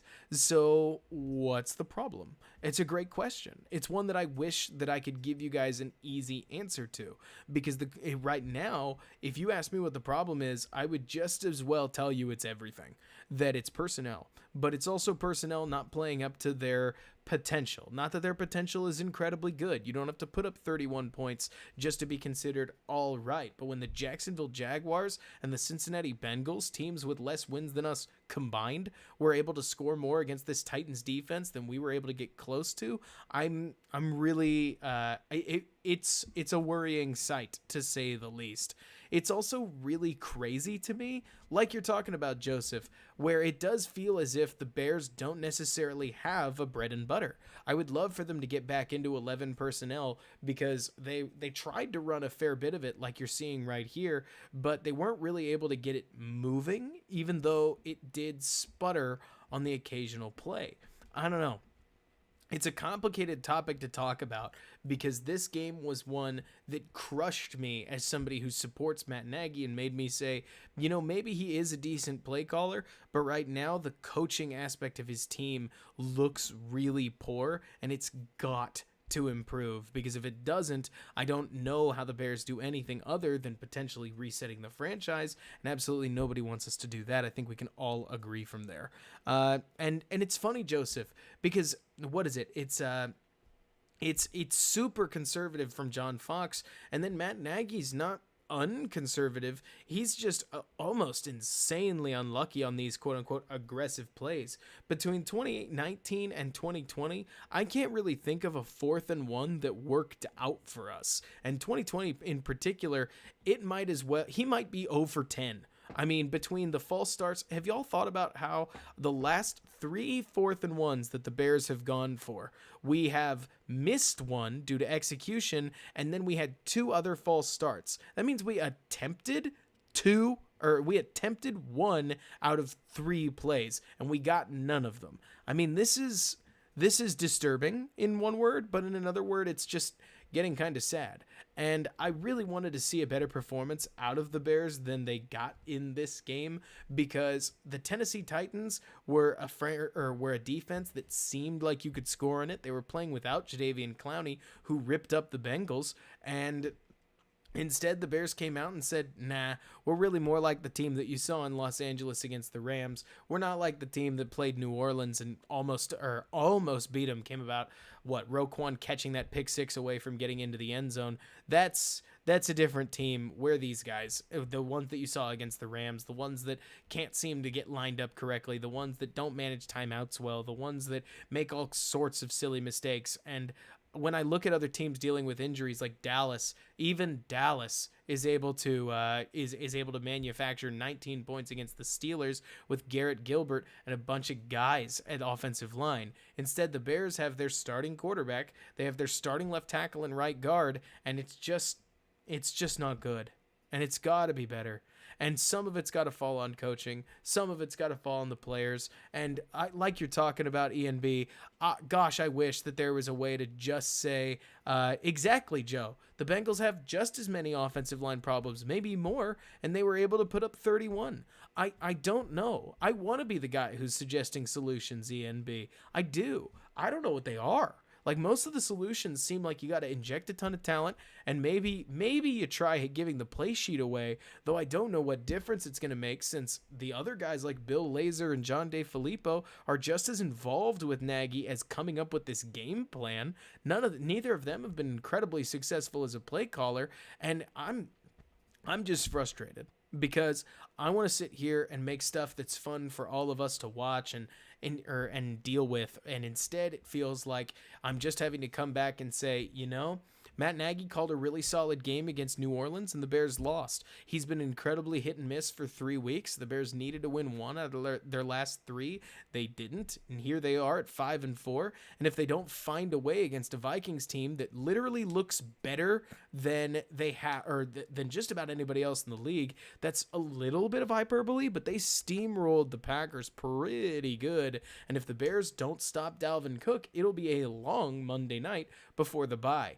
This game, if the Bears still want to make the playoffs, is a must win. If the Bears can't win this game and fall to 5-5, the franchise may be at a true tipping point. Like, that would really, really stink. And Vano, I don't even, it kind of felt like it. I kept asking myself, if this Bears team, the one that showed up to play the Titans, had played the Jets, would they have won? And I hope the answer is yes, but 0 points in the first 3 quarters is not encouraging in the modern day NFL. But yeah, and I'll try 2 hacks. I mean, I don't know why not. I'll try to pair with somebody.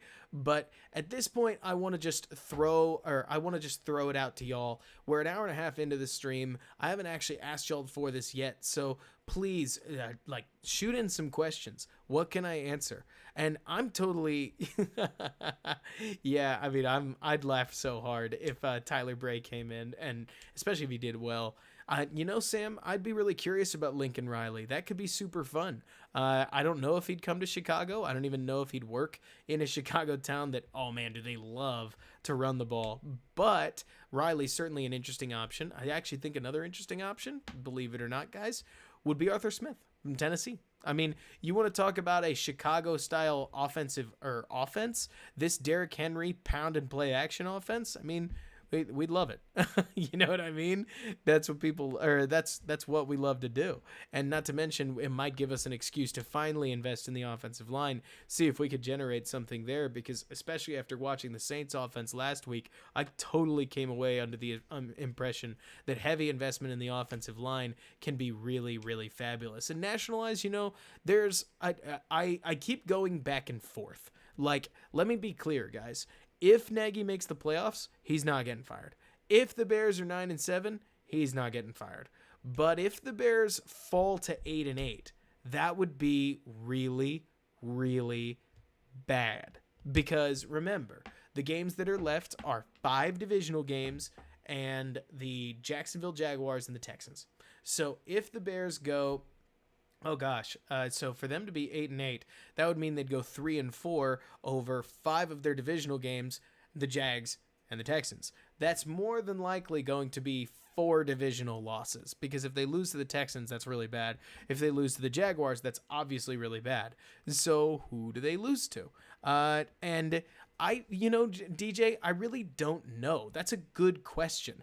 I think it would have turned people off, like, if he had been competitive in today's game. But another way to think about it is, if Matt Nagy wasn't the head coach and was instead the offensive coordinator, would his seat be warm, right? And the answer's got to be yes. I mean, after a 2018 season where the offense actually looked like it might round into form, here the Bears are back-to-back 29th ranked in offense seasons, and more importantly, an offense that's so poor that the Bears that the defense seems to be losing a little bit of faith. But we'll see more on Monday. I mean, this would be a huge potential that this is a huge turnaround game. I could come back to y'all and say, I was wrong. I am so excited. They beat the Vikings. They scored some points. That's impressive, because I'll tell you what. I mean, the Bears, the Bears offense, that's what I'm looking for, has been incredibly hot and cold. If you go back and you watch the Tampa Bay game, I stand by that video I made. I really do. I mean, Matt Nagy and the offense actually came up with a really good game plan that worked around their issues running the ball and squeezed out 20 points. Could have scored 30 had they executed well. And here in Tennessee, I don't even know what their game plan was, partially because they couldn't consistently execute, and it makes it really hard to watch an offense when they're not even hitting on their play calls, and their play callers kind of keep calling. You could criticize the run scheme, that they keep sort of calling runs that aren't helpful, but also the Bears haven't done quite enough on the ground to make that work. It's a mess. Let me quickly run through this. Yeah, Houston totally could shock us, Sam, which would be sad. And exactly like you're talking about Stoop, I totally agree. Where the Bears basically replaced their entire offensive staff this offseason. They brought in Bill Lazor, they brought in Don DeFilippo, and the offensive execution seems to have gotten worse. So at what point then do you start to look further up the chain, maybe at Nagy? I think that we're hitting that point. That's really all I'm trying to say, is that if Matt Nagy was a defensive coach, we would be firing the offensive coordinator, looking for the new guy, and keeping Matt Nagy. I think we all agree, right? Like, we all agree that if Matt Nagy was a defensive coach, or something like that, we'd be saying, look at his record, look at what the defense has done, this is great. But instead, he's an offensive guy who verbally says he doesn't do much with the defense, and right now it doesn't feel like he's bringing a lot of value to the team. John, that's a tough question, like whether Coward's done worse because he's so poor in both 2019 and 2020, that the answer could be yes, but even if it wasn't, it's still not good. Yeah, the fundamentals are horrible, problem child. The Vikings game could have an incredibly low score, Deadly. It'll be a huge bummer, because I feel like the offense should actually score a decent amount here. Again, should. Not because, or I'm thinking about what the Bears offense can do. I'm thinking about what the Vikings have tended to give up. And sure, they've played some tough games, where they held the Packers to say 10 points, but their defense seems as if it's beatable. Their corners aren't very good. They just traded away Yannick Ngakoue. Like it is a team that isn't insanely talented, even though they're producing under Mike Zimmer, and it would be a huge moment for Nagy to beat a defensive head coach. Let me rip back through the chat. Let me see. Oh, coward. So that's the thing, Andrew. And CV7, we did hire Nagy off the fact that he's an offensive guy and part of the Andy Reid tree. And one thing I will throw out that's really interesting is a guy named Butkus Stats on Twitter. I don't know if you know him. If you haven't, you should give him a follow. He does great work. He's talked a lot about how Matt Nagy, believe it or not, is actually really similar to Andy Reid in terms of yardage gained. The only trouble is that, believe it or not, the Kansas City defense in the early years of the Kansas City Chiefs, like as we know them today, actually turned the ball over more than the 2018, 2019, 2020 Bears, where they were really high up in points, but they weren't high up in yardage. So go figure. I'm not trying to say Matt Nagy is Andy Reid. I'm saying that I would need to study Andy Reid more to know how one of the perennial offensive geniuses is really only risen to offensive incredibleness, partially because he's got Patrick Mahomes to work with. I'm sure there is some sort of correlation between their really good offensive line and really good quarterback and really good results. But I'm not trying to give Nagy too much of a pass here. I mean, bad is bad. And you've already heard me talk about potentially firing him, because at some point you got to be accountable some way or another. And I don't blame Nagy for not giving up play calling. It's what he does. But I will say that at some point enough is enough, and you've got to make a move to try to find something. I do think that when it comes to blame, I'm more than willing to point at Pace, because Pace constructed the roster. Pace traded up for Trubisky, who hasn't worked out. Pace selected Nagy. Pace put the offensive line together. And sure, there's a lot of good to say, like he spent the second most on defense, and for that reason, the Bears have an incredible defense. But I'd also look and I'd say Pace acquired Robert Quinn, who hasn't worked out very well, and he's got a ton of money pushed into his future. He paid a lot of money for Jimmy Graham, who's pretty good. Not incredible, but pretty good. And he's also probably top 10 most expensive tight end in the league. I mean, there's a lot of reasons to potentially look at moving on from Ryan Pace, like 3 years of absolutely terribleness, where he hired John Fox. You can have your opinion about him, but he hired John Fox, then he hired Matt Nagy, and the Bears, if they don't, like, again, this all relies on the understanding that the Bears may totally collapse. If the Bears don't find a 9th win this season, they will have had one winning season in Pace's tenure, and there's a certain point where that's just not good enough. And I look at a lot of the investment that, I know, totally agree, Hacks. Like, if Matt Nagy was going to give it up, he wouldn't tell us, which I get. But there's a point where I look at this team and I know where it came from. It came from Ryan Pace. And sure that I could tell you guys, like, hey, Matt Nagy, like, he may need to go. But at the end of the day, what I would tell you is that I think that this is much more a Ryan Pace problem. A lot of the cap analysts that I talk to tend to agree that Ryan Pace has been at the epicenter of all of this. And if you change GMs, I'd give the new GM the opportunity to choose what to do with Matt Nagy. It wouldn't surprise me, because most GMs, when they come in, want to get their own guy. If he let Matt go and found somebody else, and I wouldn't stand in his way, because Matt has shown, I'd tell you that I think Matt has shown some things to actually get kind of excited about. I don't hate all of his play calling and the execution level of the team. You guys know that. I've been talking about this since the Indianapolis game back in week 3, that the execution has been bad and actually seems to be almost getting worse. And so if this can't get fixed, like if the Bears can't find footing, at least in executing their play calls, I don't know what you do. But if it was me, I might reset things and figure out where to go from there, because what they've got right now isn't working. It's not working for a litany of reasons. If you put Matt Nagy back on the Chiefs, I'm sure he'd score more points, but you guys get the idea.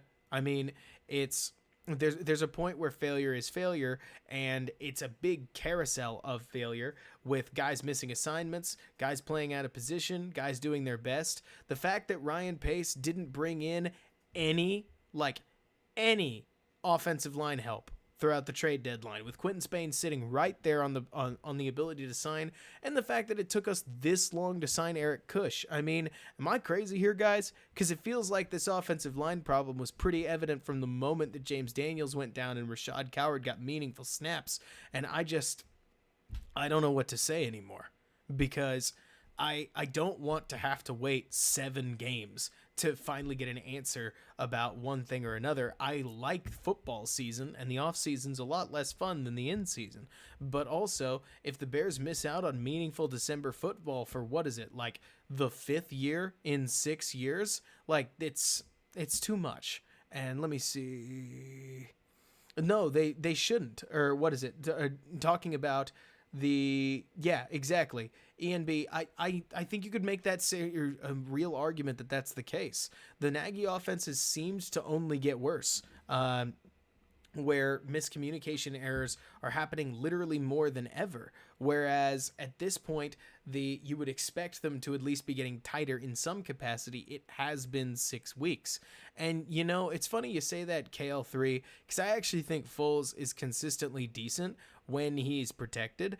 And I really don't think Foles has done anything particularly wrong. He's executing the plays as you would expect them to be. And if anything, Foles has been a great window into criticizing Nagy, because without Foles, you might still be able to couch everything behind, well, we don't know what Trubisky is hiding. We don't know how well he knows the playbook. We don't know what he could be doing. But instead, exactly, Joseph. Peyton Manning behind this line, just to point it out, would probably really, really, really struggle. That's part of why the Colts went out and got him, or that as many linemen as they did. Same with Brady. Brady, I don't know if you guys know this, has been playing behind a top 5 line for years now. In Tampa Bay, he's got what is rated the 2nd highest line by Football Outsiders, and there's no surprise there that the Buccaneers knew they had Brady. They need a better line for him. The Bears trotted out not just this line, but even the line originally, right? With Leno and Daniels and Whitehair and Ifedi, a veteran minimum signing, and Bobby Massey. They said, this is good enough for Nick Foles. Nobody needs to get hurt. And I look at that and I see a massive problem at the top that thought that this was ever going to work, because sure, in theory, like this is decent, right? Because this is a decent play to point it out.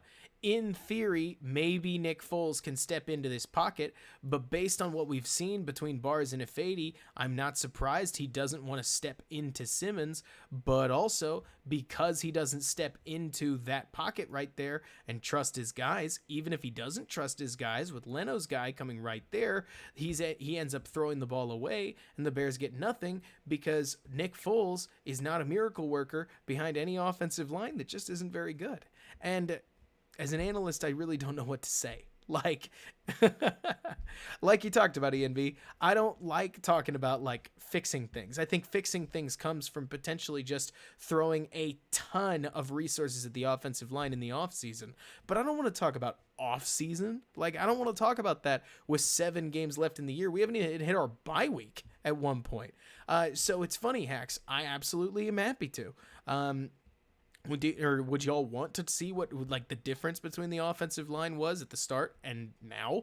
Because I can show you it's actually basically just the same plays. The Bears just hit them better, which is a huge bummer. But so let me see. Yeah, Joe, I'm with you, especially nowadays where holding is suddenly legal. I think having great defensive pass rushers is basically just a hindrance, because I look at guys like Khalil Mack, I look at guys like Robert Quinn, and one thing I will say is that now that holding is basically legal, guys like them and Akeem Hicks, you might as well pay them half of what they're being paid, because they can't produce at near the level they used to be able to. Guys can just hold like crazy and totally get away with it. It's it stinks because it means that teams that are over invested in defense, like the Broncos and the Bears, Broncos are the most expensive, thanks Vic Fangio, and the Bears, number 2, are basically getting gimped in value because if you're not paying offense, you're basically paying for discount production, which is a huge bummer. So one thing that, Hacks, one thing that happened that is a real bummer is that the Bears basically played the worst rushing defenses at the very, very start of his game. And yeah, Joseph, exactly. Belichick puts his money in secondary, and credit to the Bears, their secondary is fabulous. Like, it's really, really good. But they also put enough money into, or like just a little bit of money into pass rush where we've basically pigeonholed all of our stuff. So the Bears' running plays really haven't changed almost at all. I diagrammed this at the very start of the year, but they basically just ran outside zone and guys hit their blocks enough. You're not going to see a ton of incredible blocking, but you're going to see slightly better blocking that Montgomery's able to work with. See, Whitehair gets right inside. Daniels holds his block. Daniels really hit a ton of these, and Holtz and Robinson combine to push the ball upfield like this. And you know, it's funny, Nate, talking about Trubisky, I really don't know what is it that, I don't know if Trubisky actually does a ton. There is one play I want to show you that I'll ask if you've seen basically ever. Not only is Trubisky injured, but I want to remind you that there are guys that have talked for forever about how really all you need to do to quote unquote beat Mitch Trubisky is to make him play quarterback. And if you've ever needed to see an example of that, I think, let's see if I've remembered this correctly. Yeah. Okay. So what you basically end up seeing with a ton of Mitch's play is that defenses played the run because not only did they think the Bears were pretty good at it, but they were also really, really not all that scared of Mitch's ability to throw the ball. And I find it wild because I've never seen, I think this is the play I'm thinking of, where Allen Robinson's about to run a slant and Nick Foles has never had anything this easy. And I'm almost certain that this is partially because the opposing squads knew that they just weren't that frightened of Mitch Trubisky throwing the ball, which is it's a real issue. I mean, remember that the Atlanta Falcons team was one where Trubisky had more of the game and put up less points than Foles was able to in the same contest. I have never seen Mitch Trubisky, or not Mitch Trubisky, I've never seen Nick Foles get this kind of look with that much open space if they're burned by a simple slant route, and yet here we are.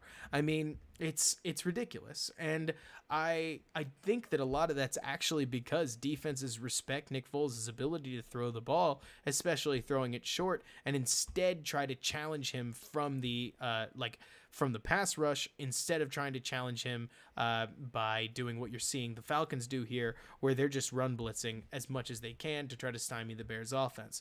But getting back on track, what the Bears were able to do running the ball primarily came from the fact that they played the Giants and they played so they played the Giants and then they played the Lions, neither of which are very good rushing defenses and certainly struggling teams. I wish that the answer was something more like, execution was just better. But you guys have seen this kind of thing. Like, it's another outside zone play. It's another Kyle Sloter. Hey, why not, right? But so it's the Bears kept running outside zone. They kept getting, in this case, 3 or 4 yards. They kept doing what they could, and they, at the end of the day, I would look at a team or a rushing performance like what the Bears had against the Saints, and I see more value in it than what they were able to do here against the Giants and against the Lions. The Lions game, for instance, they had 140 yards of rushing, and it resulted in 6 points. This is something that I really, for some reason, feel the need to remind everybody is as good as running the ball is, and I'm not anti-running the ball. I'm pro points. Remember, the Bears started scoring here in the fourth quarter. Okay, so let's find it. There's the touchdown. Let's go ahead and count how many rushing yards amounted in them scoring anything. So starting down here, let's just look for rushing yards. They get none here, no rushing yards. They get 6 yards here off of a Trubisky scramble. Then they don't get any more rushing yards for the rest of the quarter. They go to this, they flop over here. They then, again, they get 3 more rushing yards. So now we're up to 9 rushing yards. They score a touchdown. We move on to the next drive where, hey, look at that. Oh yeah, I forgot about this play. This is the one that totally should have been a sack. But then, ENB, are you talking about, let's see. Yeah, I thought this play was, or that video was so much fun putting together the Tyler Bray Centuries thing. So in this one, if memory serves, this guy should sack Trubisky right here in the world of like process over results, but instead he face masks him, and credit to Trubisky, he just busts it like outside and is able to pick up 20 yards. And you know what, in that case, if Trubisky was able to process downfield coverages, I don't even think it would be a question of whether he was the starter. That's the whole problem, because plays like this with his legs are something that the Bears offense is missing a lot, because it's becoming almost standard around the NFL, which is a bummer. And yeah, the Discord is all Elon's idea, which is like massive credit to him. So the Bears now have 29 rushing yards in these in this setup that gets them 3 touchdowns. Then they get 2 more here off of a David Montgomery run, and then from there, pretty much everything is passing. They take that 18-yard sack and fumble. I'm glad that worked out for him. But starting here, so that doesn't even result in touchdowns. We've got to like eliminate a lot of that stuff. Pass, pass, pass, pass, pass, touchdown. Next drive, run for 5 yards, pass, touchdown. A ton of these Bears points didn't come off the rushing yards they generated. Most of the rushing yards they generated ended up in field goals. And as much as I would love to, exactly like you're saying, Sam, as much as I would love to point back and I'd be like, the Bears need to get Trubisky in the game so that they can run the ball, we got to remember that we barely scraped by a lot of these teams even as we ran the ball, and the running didn't turn into like points, and we're not scoring a ton of points anyways. So I hope that this isn't sounding like, oh, Rob just hates Trubisky, so he's coming up with whatever he can to try to dissuade us from him. No, it's more like the Bears switched to an outside zone scheme. It caught a lot of these teams a little bit off guard at first, and then they started adjusting to it. One guy I think we're really, really missing is the guy who you'll see right here. It's Tariq Cohen. We're on a 2nd and 15. He's able to just make major plays with the ball in his hands. This is a massive weapon I think the Bears don't have and wish that they had, because the amount of burst Cohen has and what he's able to do once he has that ball is different than just about anybody on our offense can. There are monstrous holes in this offense that 29 could fill, because the way he's able to jet around all these men and make plays in open space, exactly like you're talking about, DJ. I mean, look, Monty's tackle. Can we agree with this? Like, one guy coming from behind, another wrapping around in front, another blocker right there. Montgomery goes right down. Like, there's no way. But Cohen is able to create tons of space with an outside file, pick up 15 yards, and force a 3rd and 1. I mean, this is great. And Philip, to your point, I do think that we could do a ton of stuff that the Rams do. I don't know why we don't do more jet sweeps. I mean, they're right there for you. In fact, that there's I think that there's a ton of Shanahan-esque stuff that we could do in terms of handing the ball off to quick receivers to get around the edge. And the fact that the Bears offense is as bad as it is without Cohen, even when he's running up the middle like this, he's able to get that tough yard because they don't really expect him to do it. I'm okay with Mooney. Like, I would love for Mooney to take jet sweeps in particular. Note that that's what I'm talking about. Obviously, he's not the human joystick, but getting the ball out is good, especially if you have one thing you could do with a lot of these jet sweeps would be bringing somebody like Mooney around here and faking the quick handoff and then pitching it out to, in this case, it would be Patterson going the other way. And then on another one, you could just hand it off to him and then fake the pitch afterwards. So try to get some misdirection going between which way Patterson's going and which way Mooney's going, because you can create some confusion that way. But yeah, Tariq Cohen's somebody that the Bears offense dearly, dearly misses, especially out of the backfield as a passing weapon and frankly running weapon. Just either way, having the ball in his hands is huge. And as I think we've seen, Patterson has his usage, but it's not the same. Like it's never supposed to be the same. He's a straight line speed guy, whereas Cohen is more of, you guys say it well. I mean, the human joystick's basically the perfect adjective for him. But he's not as near as much straight line as he is whatever direction he wants to be, and it's really dynamic. It's something that the Bears offense could use. So I agree with you, Hacks. I think that they've tried to. One thing that really stinks for the Bears, and you see a lot of it in, let me see, it might be the Saints game. I think we could find some examples. Maybe the Tennessee game is so bad that I wish that I could pull examples. There really aren't any good examples there. And oh yeah, no, CV, you're totally right. I mean, Mitch's game, to be clear, if there's something, and you can find the stream because it's the first stream I did this season, if there's one thing to say about Trubisky's game against the Giants, it's that it was his best one. I mean, maybe ever. Maybe not quite ever, but it was the best one in years. This exact kind of play was the stuff we'd wanted to see from Trubisky. I mean, since he basically started in a Bears uniform, and if he had done it more consistently, I really think he would have been viewed pretty much exactly like Justin Herbert is being viewed right now. Herbert kind of comes across like what Trubisky was supposed to be, but instead we still got some problems reading the field. We don't need to go through all the old Trubisky baggage. That's not the point. The point is that like this was a really good game for him, and had Atlanta not been so bad, and had Foles not completed the comeback the way that he did, kind of proving that yeah, Atlanta was really bad and was just waiting for somebody to exploit them, I don't think Trubisky would have been in the position he's in today. And it only makes it worse then of course the one time Matt Nagy tries to use him in a Taysom Hill-esque package, he gets hurt, which I mean, you can't make that up. You know what I mean? One thing that really stunk is it really feels as if every time the Bears try to run a ton of outside zone, David Montgomery kind of makes it hard for him. Let me see. It's not this. I'm sure Ian B. Like Justin Herbert really does seem like a limited field reader that is really excelling. Like his accuracy is stellar, and there's nothing wrong with that. I mean, credit to him. I wish that we had somebody that was playing that well. We just don't. I wish that Trubisky could have done that from the jump. I loved Mitch at the time. I just wish that things could have worked out differently.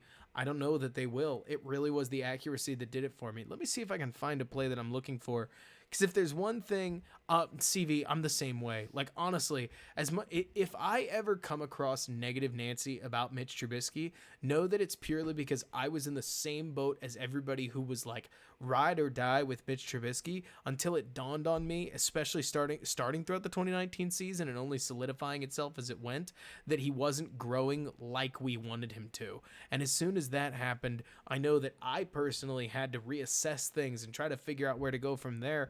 And the answer was, you kind of can't go anywhere. Like, I wanted to, but it didn't feel as if Mitch's growth ceiling was near what it could have been.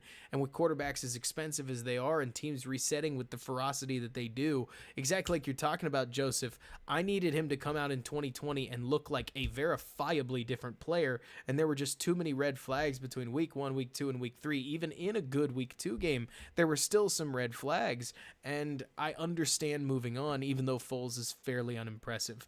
You know, Jay, I wish we could say about like every early rookie looking super good, but yeah, I mean, it's funny because what is it? Mitch Trubisky didn't look super great in his first year under John Fox, but yeah, they definitely did get tape on him and start going after him. Mitch progressed a little, Joseph, but he didn't progress more than defensive progressed against him, which was part of the problem. Cush has got to help. I mean, there's no way he can't. But one thing that starts to get my goat a little bit, and granted, this isn't the best play to use as an example, but I want to just sort of talk about it real fast. If there is one thing that hurts the Bears running an outside zone scheme out of 11, it's the fact that when they hand Montgomery the ball, he pretty much never wants to hit the edge. You'll see this the more that you start watching. Let me see. I'm trying to read your comment, Logan, and then I'll get right back to it. So you're watching tape during the 2018 highlights. You're scoring 30, 40 points with Trubisky. What do I think happened even with John Fox? Then this offense. I think that Nagy actually came out with a whole bunch of really good ideas that bamboozled the league. As ridiculous as that sounds, I think it was a huge advantage. And DJ, I have no idea what's going on. Let me see. Yeah, Trubisky looked good, he looked fairly good. He looked like he was getting held back by John Fox, if memory serves, but he was also struggling enough. There were questions, but I still remember that absolutely unbelievable 4th and 15 run he had against Detroit. Like, this is one of my favorite plays. In this case, again, talking about Montgomery, people talk about the outside zone scheme. Montgomery just likes to take it up the middle a ton out of outside zone. And I need to find other situations to you because I see this a lot and I just don't have anything like pulled off of my brain. And yeah, I mean, there were tons of people that had Trubisky ranked higher. As much as people like to talk about how it was just this horrible pick, it was actually a fairly understandable pick in my opinion. But yeah, I mean, yeah, no, Hacks, that wasn't outside zone. I'm trying to find a decent example because there is plenty where this is decent. So here they run outside zone and Leonard Floyd dominates the tight end, gets outside, so he's going to push him inside. This is a decent read. But there are a whole bunch that I have found here and there. Probably, it's funny, the Bears don't run the ball enough for me to say like 15 plays. It's closer to like, 5 or closer to like 8. But plays where I see that Montgomery could push the play side edge compared to what guys like Jordan Howard did back in 2017, and he doesn't. He tends to take it up the middle and not get like a ton. Oh, that's what you mean, Akusa. Yeah, no, I mean, I thought there was, this is exactly what I'm looking for. So, for instance, there are plays like this where the Bears are going to run outside zone and everybody gets outside, and if the running back wants to, he can test the edge around around Jimmy Graham, especially with the double block here where Jimmy Graham's about to come free and could handle this guy for him.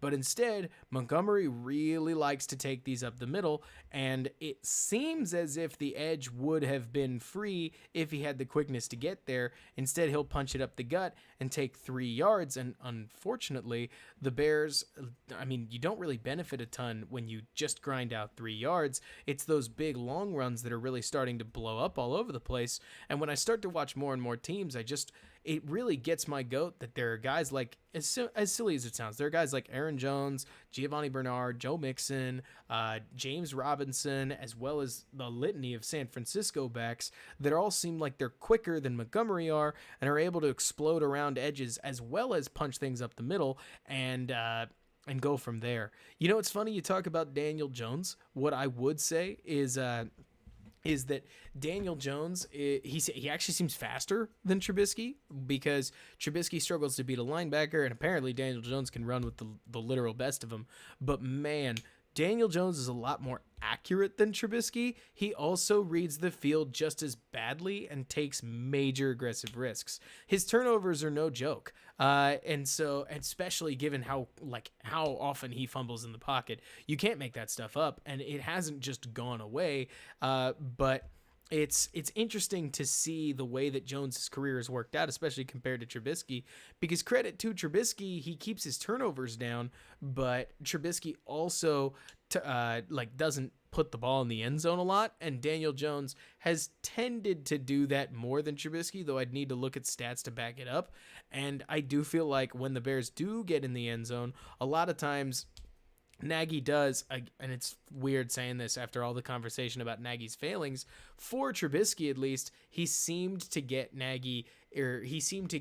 Trubisky into positions where he could score touchdowns through the air a little bit easier. But yeah, the fumbles are really killer. Like really, really, really killer. And that's the thing about Joseph that I think has made a lot of people fans of Trubisky overall, is that he doesn't turn the ball over a lot. Like, you go back to the Orton type player, and hey, credit to Mitch, he's very Orton-esque. He doesn't turn the ball over much, and he keeps it, and he runs around. But you never know. I mean, we'll see what the Trubisky saga looks like. Here's another outside zone play that Montgomery's going to take straight up the middle. And is it the wrong decision to take it up the middle? Let's see if we can analyze it a little bit. But everybody here takes that step to the right. You could think that maybe if Montgomery again tried to press that outside, there might be something there. And if I sound like I'm reaching, I kind of am. But instead, it's a Fady, who we've been talking about, that gets driven backwards. Montgomery cuts it straight up the inside. There's not a ton there for him, and he squeezes out a yard. And I just can't help but wonder, like, I go back to, 2017? We're about to wind way back in time to watch some outside zone. So let's find, we won't go Chicago, Tampa Bay. That's a sad one. Well, this one. Let me see. What would I say about Foles if Trubisky was playing? That, just remind me. But so, I mean, hey, Mahomes was a risky pick, and Andy Reid totally developed a massive question to that. But so Trubisky doesn't really throw a lot with anticipation. Like, there are a whole lot of reasons to be bummed out about Trubisky's play. It's not just that this or that didn't work out. But so, in this case, I wanted to show you guys what outside zone looks like. Let's see if we can find some decent examples here, because Jordan Howard and the Bears ran the ball a lot with outside zone, and I want you to watch the way that Jordan Howard's going to press that edge like I'm talking about. In this case, he runs tough, he finds that lane, and he looks a lot faster. I mean, like, watch Howard. They actually run similar 40s, but Howard presses the edge, the Bears block more for it, and they're able to pick up 11 yards running around the edge. And it's a huge bummer to me watching this, because a lot of the line is similar, and I don't know, and of course the John Fox offense wasn't exactly high scoring, but the running game was certainly healthier, and this kind of run blocking seems to benefit Leno more as he's able to use his feet. Granted, it was also 3 years ago, but so I keep watching these, and I can't see Montgomery doing this, because if Montgomery was in pretty much the same play, like, let me point out what I've gotten used to Montgomery doing. He would get the ball here, and then he would go up this lane. Like, we've seen it a lot. He would take that instead of pressing the edge, trusting his teammates, and running outside zone outside. And I keep watching I've gone back and watched a lot of these plays, and these are the sorts of moments where I look back and I say, I thought Jordan Howard was good. I didn't think Jordan Howard was incredible, but I watch these outside zone runs and I see the potential of a lot of these, I see the potential of what the run scheme could look like, and it just doesn't feel like we're able to get the production we need out of it, because then when you get the outside zone scheme working, you can run misdirection like what the Bears do here, where some block for both directions and they just confuse everybody and grind out yardage. And yeah, it's tough watching a lot of these old highlights, because to what Ian B talked about earlier, it feels like I'm just chucking out things that aren't really solutions, because I do think we either need more personnel, better personnel, we either need coaching changes, or maybe even both. But it's tough, because I watch other running backs in similar schemes, and they don't hesitate near as much as Montgomery does today, and they end up playing with more burst. Credit to Howard. He knows he's not an incredibly bursty running back, but he's pressing the edge full force to keep his motor humming. To use the old school example, if he is a Mack truck, he's going to get himself moving ASAP so that he can charge through the hole and make the lanes that he needs to, instead of kind of doing what Montgomery does and relying on powerful cuts that aren't that fast and ultimately aren't gaining that many yards. We got to Howard because I'm trying to talk about my frustrations with Montgomery, Elon, where we're talking about outside zone, and I've seen the Bears run a lot of outside zone. It just doesn't go outside, partially because Montgomery doesn't want to take it there. And Cohen's awesome. Can't believe like he's hurt. It's so sad. But not only was he a great power back, Joseph, he was a great outside zone back. Where even on plays like this, for instance, I think that this is more of like a counter trap. But because Howard was as good at running outside zone was, like, let me point this out just as an example. So remember, the Bears have been running outside zone all game. So they're going to run a counter trap on this play where all of these guys run outside zone, but they're going to block the backside of the play and sneak Howard in over there. The Bears are able to play off of it partially because Howard is as good of an outside zone runner as he is, creates a big hole, and ultimately gets 8 more yards. Not only did they complement each other C7, but ultimately this thing worked. Like, this was the scheme Howard was easily best in, and not only did Howard's speed, like, sure, Joseph, Howard's speed sucked, but he knew where he was going, and he knew how to play outside zone. I think you guys get the picture, so I'll cut it back to easily what were the most fun plays of this game, where let's start with, you guys know what's coming. First, I've got to start with Cohen's run, and then we'll go with Howard's run. And if you're new to being a Bears fan, this game was awesome. Like, this game was super fun, where Cohen's going to take this, get outside. This is Cohen's rookie season. Shake and bake that guy. He just steps out of bounds right there. And other than that, races into the end zone. Like, I remember this. I don't know if Bears fans, if you don't, this was the season that Trubisky was injured, 2017, and we didn't have much to cheer for, but we did beat the Steelers here in overtime off of this exact run, the electric Tariq Cohen. This was where he really started to make a name for himself, this game in Atlanta, and honestly, he is still kind of the same player. Which first half, like C7, like, are we talking about the Tennessee game or the first half of the 2017 Week 3 Steelers game? Because if you're talking about that, that's amazing. But so, let me see. Is this oh my gosh, does he score it from the 40? No. Okay, so big long run there. And then at this point, yeah, so let me see. No kidding. Remind me which play of the first half that you want to talk about. Was it this one? Because here's Howard winning the game, and I believe he had a sprained AC joint. Bears kind of get away with a hold, but then, oh my gosh, I remember that. That was awful. But yeah, Jay, I mean, these were the sorts of things where they ran that counter trap again off of outside zone again. Howard raced around the edge, got into the end zone, and I mean, Chicago basically exploded. It was so much fun. And the Bears won the game off of it, and that closed it out. This was also the game, if we're really going down memory lane, like you're talking about, where it's this one, isn't it? Let me see if I've got you pegged. It is where the Steelers attempt this field goal. Is this what you're talking about, C7? Because they get the block, ball pops into Marcus Cooper's hands, and he races all the way down the field only to get it fumble right there. And then the Steelers knock it out of bounds. I think they get away with an illegal batting penalty, which helps the Bears out. But oh my word, I had forgotten about just what happened. Like, this hurts so bad. But hey, at least they closed it out in overtime. I remember seeing that. Like, I can't believe that happened. That's a major come on man moment. But yeah, so I look at Howard, and I don't want to be that guy who's like, I wish we had Jordan Howard back, because Jordan Howard in 2020 is not the same player that he was in 2017.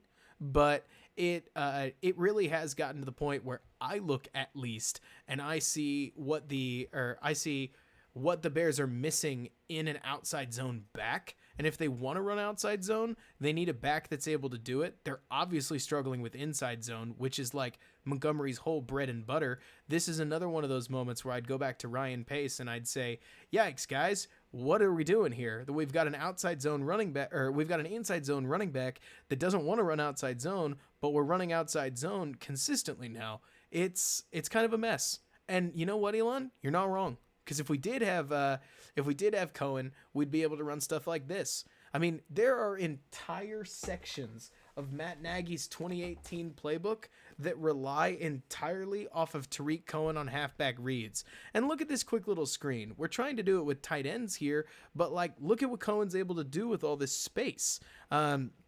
Yeah, exactly, Akusai. Where Cohen has, sure, a lot of space, but what he's able to do with it is just as impressive as he's able to get it, or not only, or he's basically able to squeeze out 20 yards on here 2nd and 20, or 2nd and 10. But Leno and the rest of the line is able to set him up just fine. He works his way to the sidelines, makes good on the space that he has. I mean, Tariq Cohen is that guy. I mean, I find Tariq Cohen so unbelievably interesting. I have to take y'all back in time again. Let's see if I can find it. I think it's week 7. It is Carolina. So the guy that I want, or the Tariq Cohen play that I want to show you is one of my favorite Cohen plays ever, because I think that it shows exactly who Cohen is to me. So this is a 70-yard play I'll show you first, and then as soon as you see this play, I'll then wind it back and I'll show you why I think it's so important. So this is Trubisky back in 2017, launching a ball to Tariq Cohen, who's wide open, has to come back and catch it, and then makes a play after the catch and can't quite finish it off. But either way, it's still a sweet 70-yard run. Now, why do I care about this play? Here's what I want to point out. Cohen is a lot of things. One of them is versatile. So he's lined up out here wide, and he's on a true cornerback, and he's about to roast him deep. Cohen's foot frequency is pretty insane. He's incredibly good at what he does. So he throws this outside fake right here, heads right back upfield, and burns the Carolina corner. Now, he gets more than a step on his guy, and he's got, this about 1 step inside and 1 step up. So if Trubisky laces it out in front of him, he might score. But Trubisky doesn't. He actually leaves the ball pretty far behind, and Cohen has to come back for it, and he catches the ball. Even so, in theory, you should be able to get Cohen into the end zone, because what does Cohen do?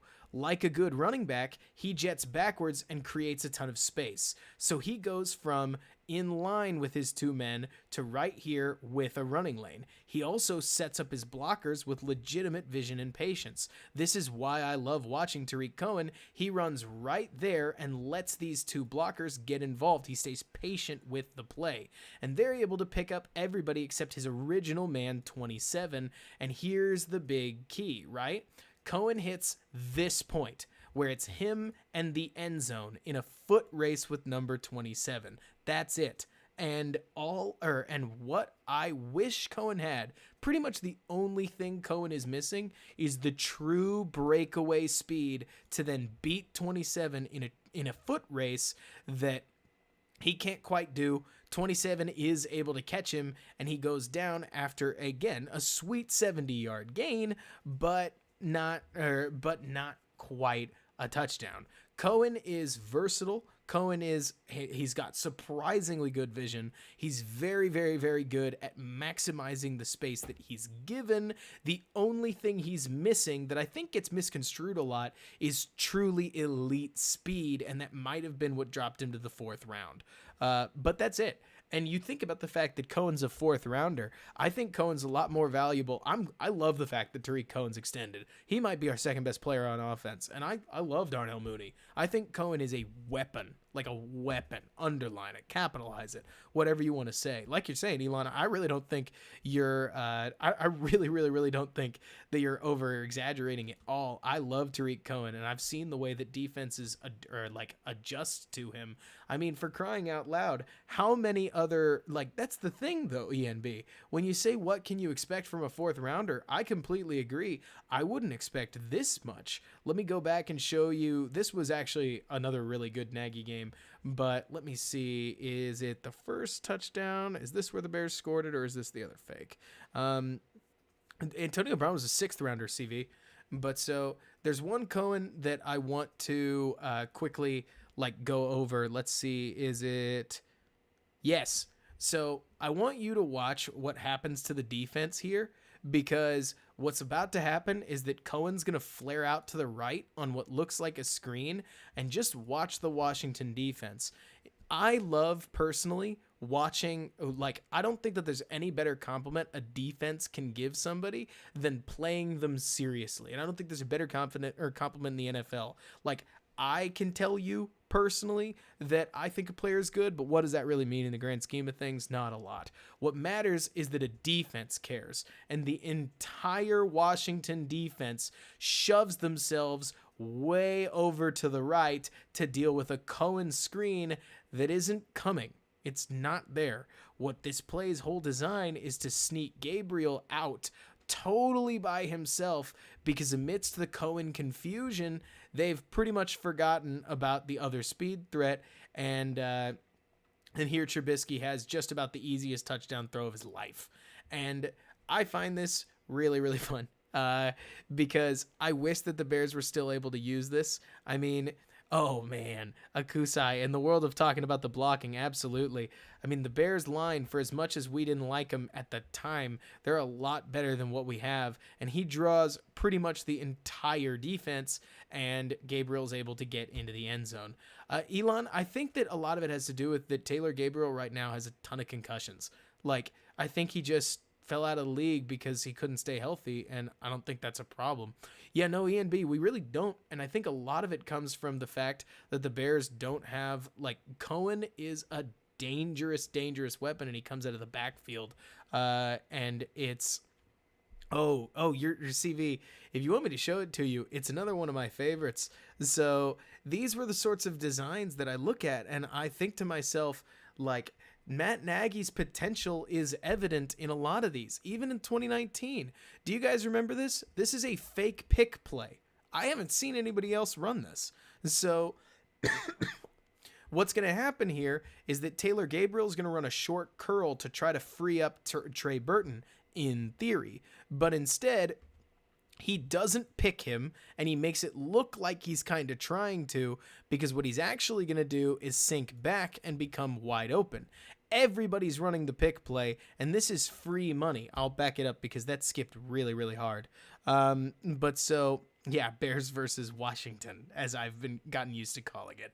But so this is another incredibly easy touchdown pass that legitimately comes from play caller smarts. I mean, like, I'll give Nagy his due. 2018 and parts of 2019, he was legitimately creative. And whatever we've got going on now, like, if this was this year's Bears team, at least based on what it has felt like this season, one of these five would completely blow their block, if not just, jump off sides. Trey Burton would trip over Taylor Gabriel, and then if Trubisky got the throw off, Gabriel would drop it. I mean, there's so much of these that I'm like, ENB, there really are creative points in Matt Nagy's head.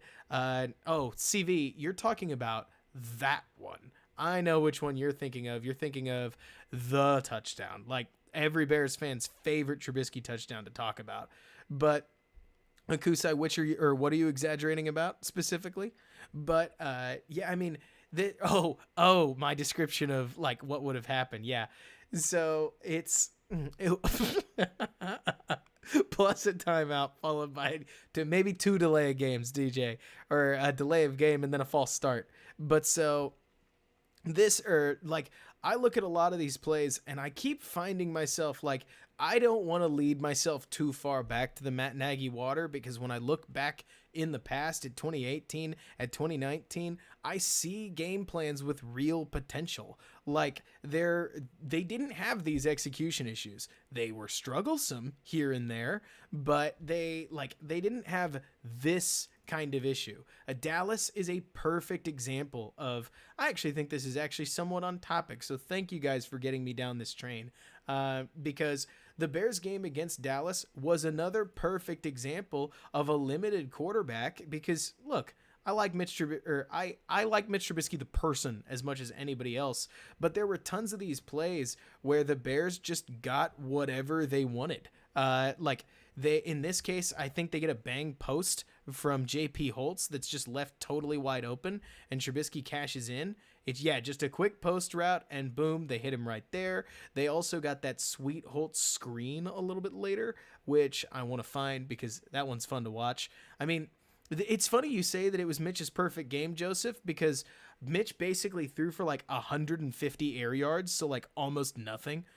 This was a fabulous game plan. Like this whole game was just super. Oh, hang on, I had no idea.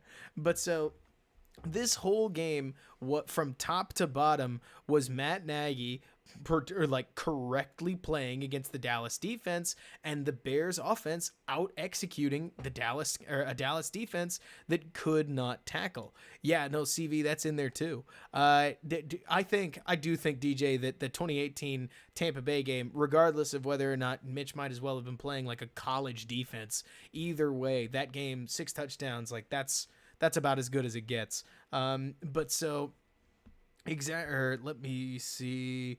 Oh yeah. No, you're talking about the Falcons. That's it. But so this was the kind of game that gave me hope that these were exactly the kinds of games that have always given me hope that Nagy had the right head on his shoulders, because he was consistently game planning around a quarterback that as soon as, for instance, as soon as Trubisky would hit a lot of these zone reads, they tried it again against Green Bay and it totally failed. I doubt you guys want me to go through the 2015 Green Bay tape because there's no good memories there. It was a really, really bad game on Trubisky's part, but credit to what the Bears were doing in this Cowboys game, because a ton of it worked, including I think they just get a really nice outside zone run here. I don't know why he can't do this now. Like, I don't really know. We're building up to it, Elon. Like, it seems as if sometimes when I watch Montgomery, he's able to run outside. I don't know why it is. So take a look at what he just did. What Montgomery did was he took the handoff and he had that same angle that what is his name? He had that same angle that Jordan Howard had just a couple of minutes ago, and he instead is able to run outside the lines with it. And I don't know why it is that he's not taking the handoffs that way, because nowadays when Montgomery takes the handoff, he basically takes it right there, takes one step, and goes upfield. So I don't know what's going on, what he's being taught, why he's being taught it, but he seems to be, I would rather he flies off the edge, because I think it ultimately helps the Bears a little more, because as much as, again, Bears fans aren't going to like to hear it, running towards Charles Leno or Bobby Massey is a way better bet than running towards the interior right now, which, sad to say, but it's kind of where we're at. And then, to Bears fans' credit, one thing that they would be able to do more of with Mitch Trubisky would be running zone reads like this, which is great. In theory, with Foles, they could run more RPOs. I don't know why they're not, because you could, again, theoretically catch Sean Lee just exactly the same way, not just off of this. So this is a zone read where obviously Mitch is threatening that he'll run around him.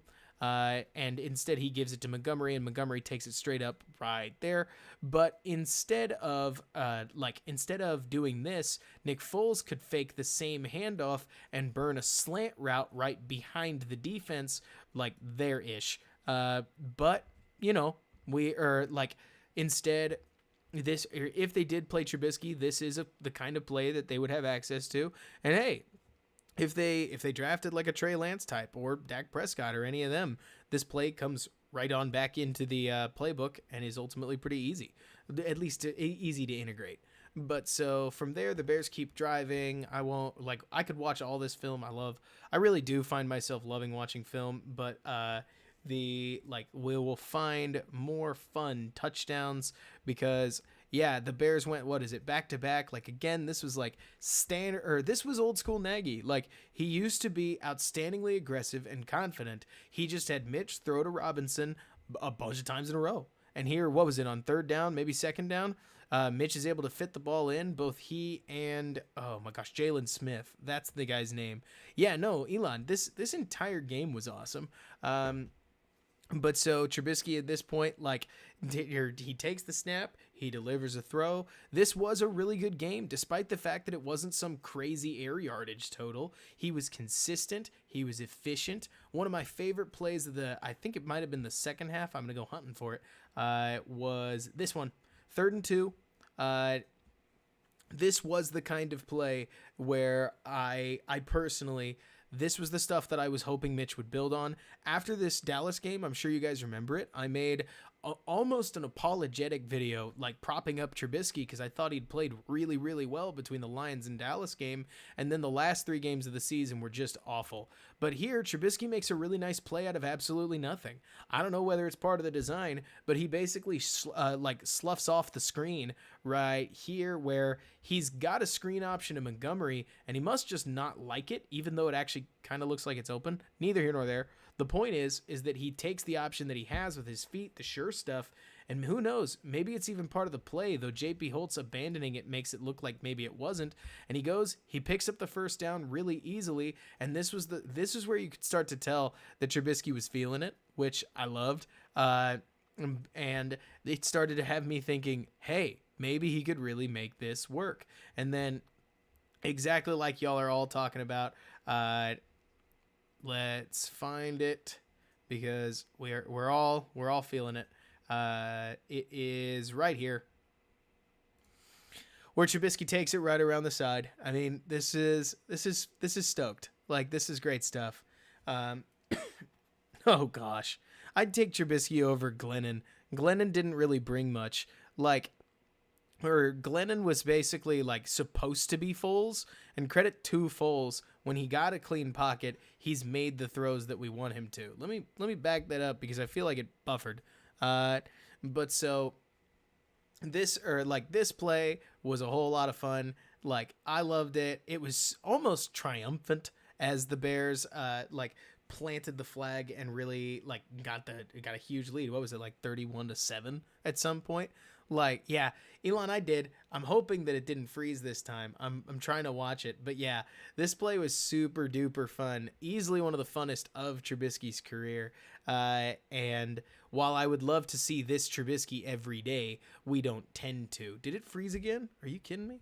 Let me know if it did, because oh my gosh, I can't even imagine being in the crowd CV7. That would have been just a riot. But so, what's up, Freeze? Yeah, no kidding, right? I'm seeing that. I'm really hoping that my my internet is able to get this thing rolling, because it's practically too good a play not to. But so, what is there something wrong with funnest, Elon? But so yeah, it was great. I mean, it doesn't get better than this might be the classic Trubisky play, and of course it keeps freezing. But yeah, one to just rewatch later, I guess. Either way, the oh no way, CV, that's such a bummer. But so yeah, Trubisky's able to make plays with his feet. I wish that was the guy we got in 2020 more consistently. Instead, we kind of didn't. But at this point in the offense, something's got to turn around. You know, I got to tell you that I got to tell y'all that after watching that, in a weird way, 2.5 hours after talking about how terrible this Tennessee game was, I do feel a little better. Who knows? Maybe the Bears are able to scrounge some of that magic back, because Nagy has been almost historically hot and cold. Like, hang on, Bears schedule. I like doing this just to take a look at the whole season. Like, if we look at these games, the whole season, like this one, I would say that Matt Nagy got out coached in, but he did win the game. You know what? I'll say it. Like, Matt Nagy's offense got blasted, and ultimately the Bears' defense got beaten, and they ultimately I don't think they should have won the game, but they did. Credit to Nagy in some capacity, but not a ton. This game right here, the Giants game, I would credit to Nagy, though I'd call that pretty neutral. I'd say that he didn't necessarily earn a huge coaching victory, because the Bears are better than the Giants, and they did scrape away with the win. I don't know what to tell you, Elon, because this doesn't happen all the time, but is the audio still working, or is it full frozen? Because it might just be YouTube at this point. Yay.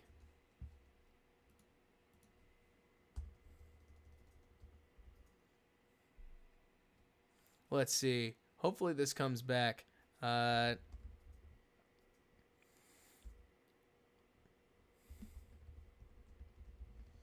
Oh, cool. Audio's fine. Yeah, it might not be YouTube doing well, but it's like I'm wired up, guys. Like I don't know what's different from this than others, which is hilarious. But so, what are you seeing percentage wise, Fahid? Yeah, I wish, man. But so I guess going back to it, because y'all can at least see the picture. Lions game, Nagy's fine ish. Like Giants game, or you could even make the case that Nagy came in unprepared. But so Giants game, Nagy actually came out hot, which was great to see. And sure, the defense sort of let things up, but I'd credit to him like at least a bit of a cat tip. So at least if y'all can hear me, we can work through this. The Falcons game, I think Nagy deserves major credit because he made the quarterback switch and the Bears were able to complete the comeback. I may also need to change to lower latency, which is sort of a bummer, ENB, because I want to change to lower latency. But if I change to lower latency, it may test the internet a little bit less. The Colts game, obviously, Nagy got out coached. I'll call it like it is. I didn't think that game plan was very good. Buccaneers game, I thought Nagy totally outcoached Arians. Like, massive credit. Like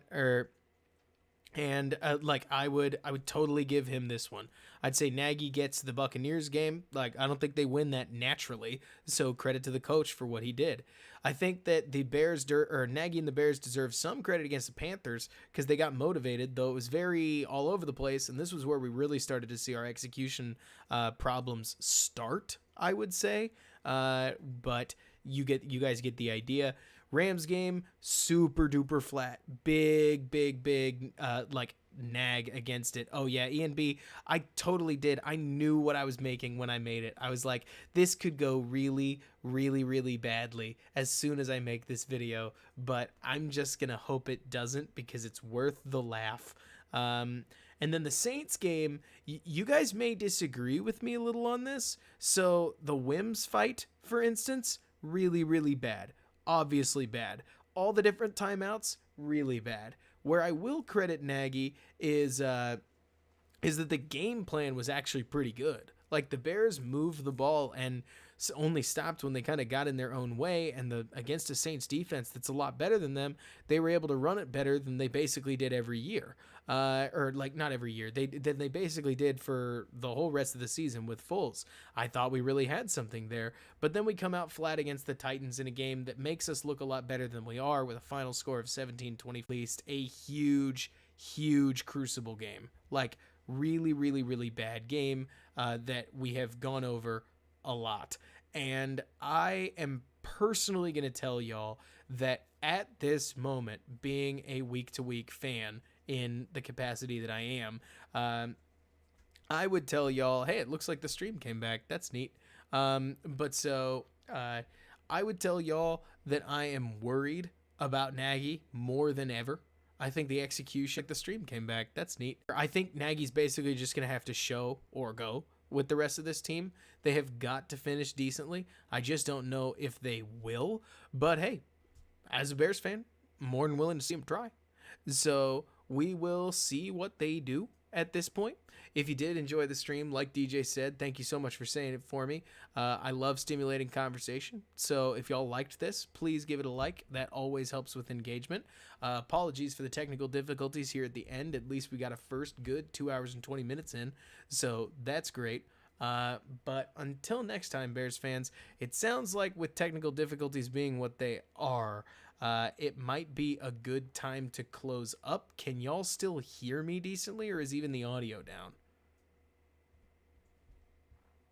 Go ahead and let me know. That's what I was hoping for, Fariz. Yeah, that's super annoying. I wish it wasn't, but it sounds like it's as good a time as we're gonna get to shut things down for the evening. So it is awesome to. It's always awesome getting the chance to talk to y'all.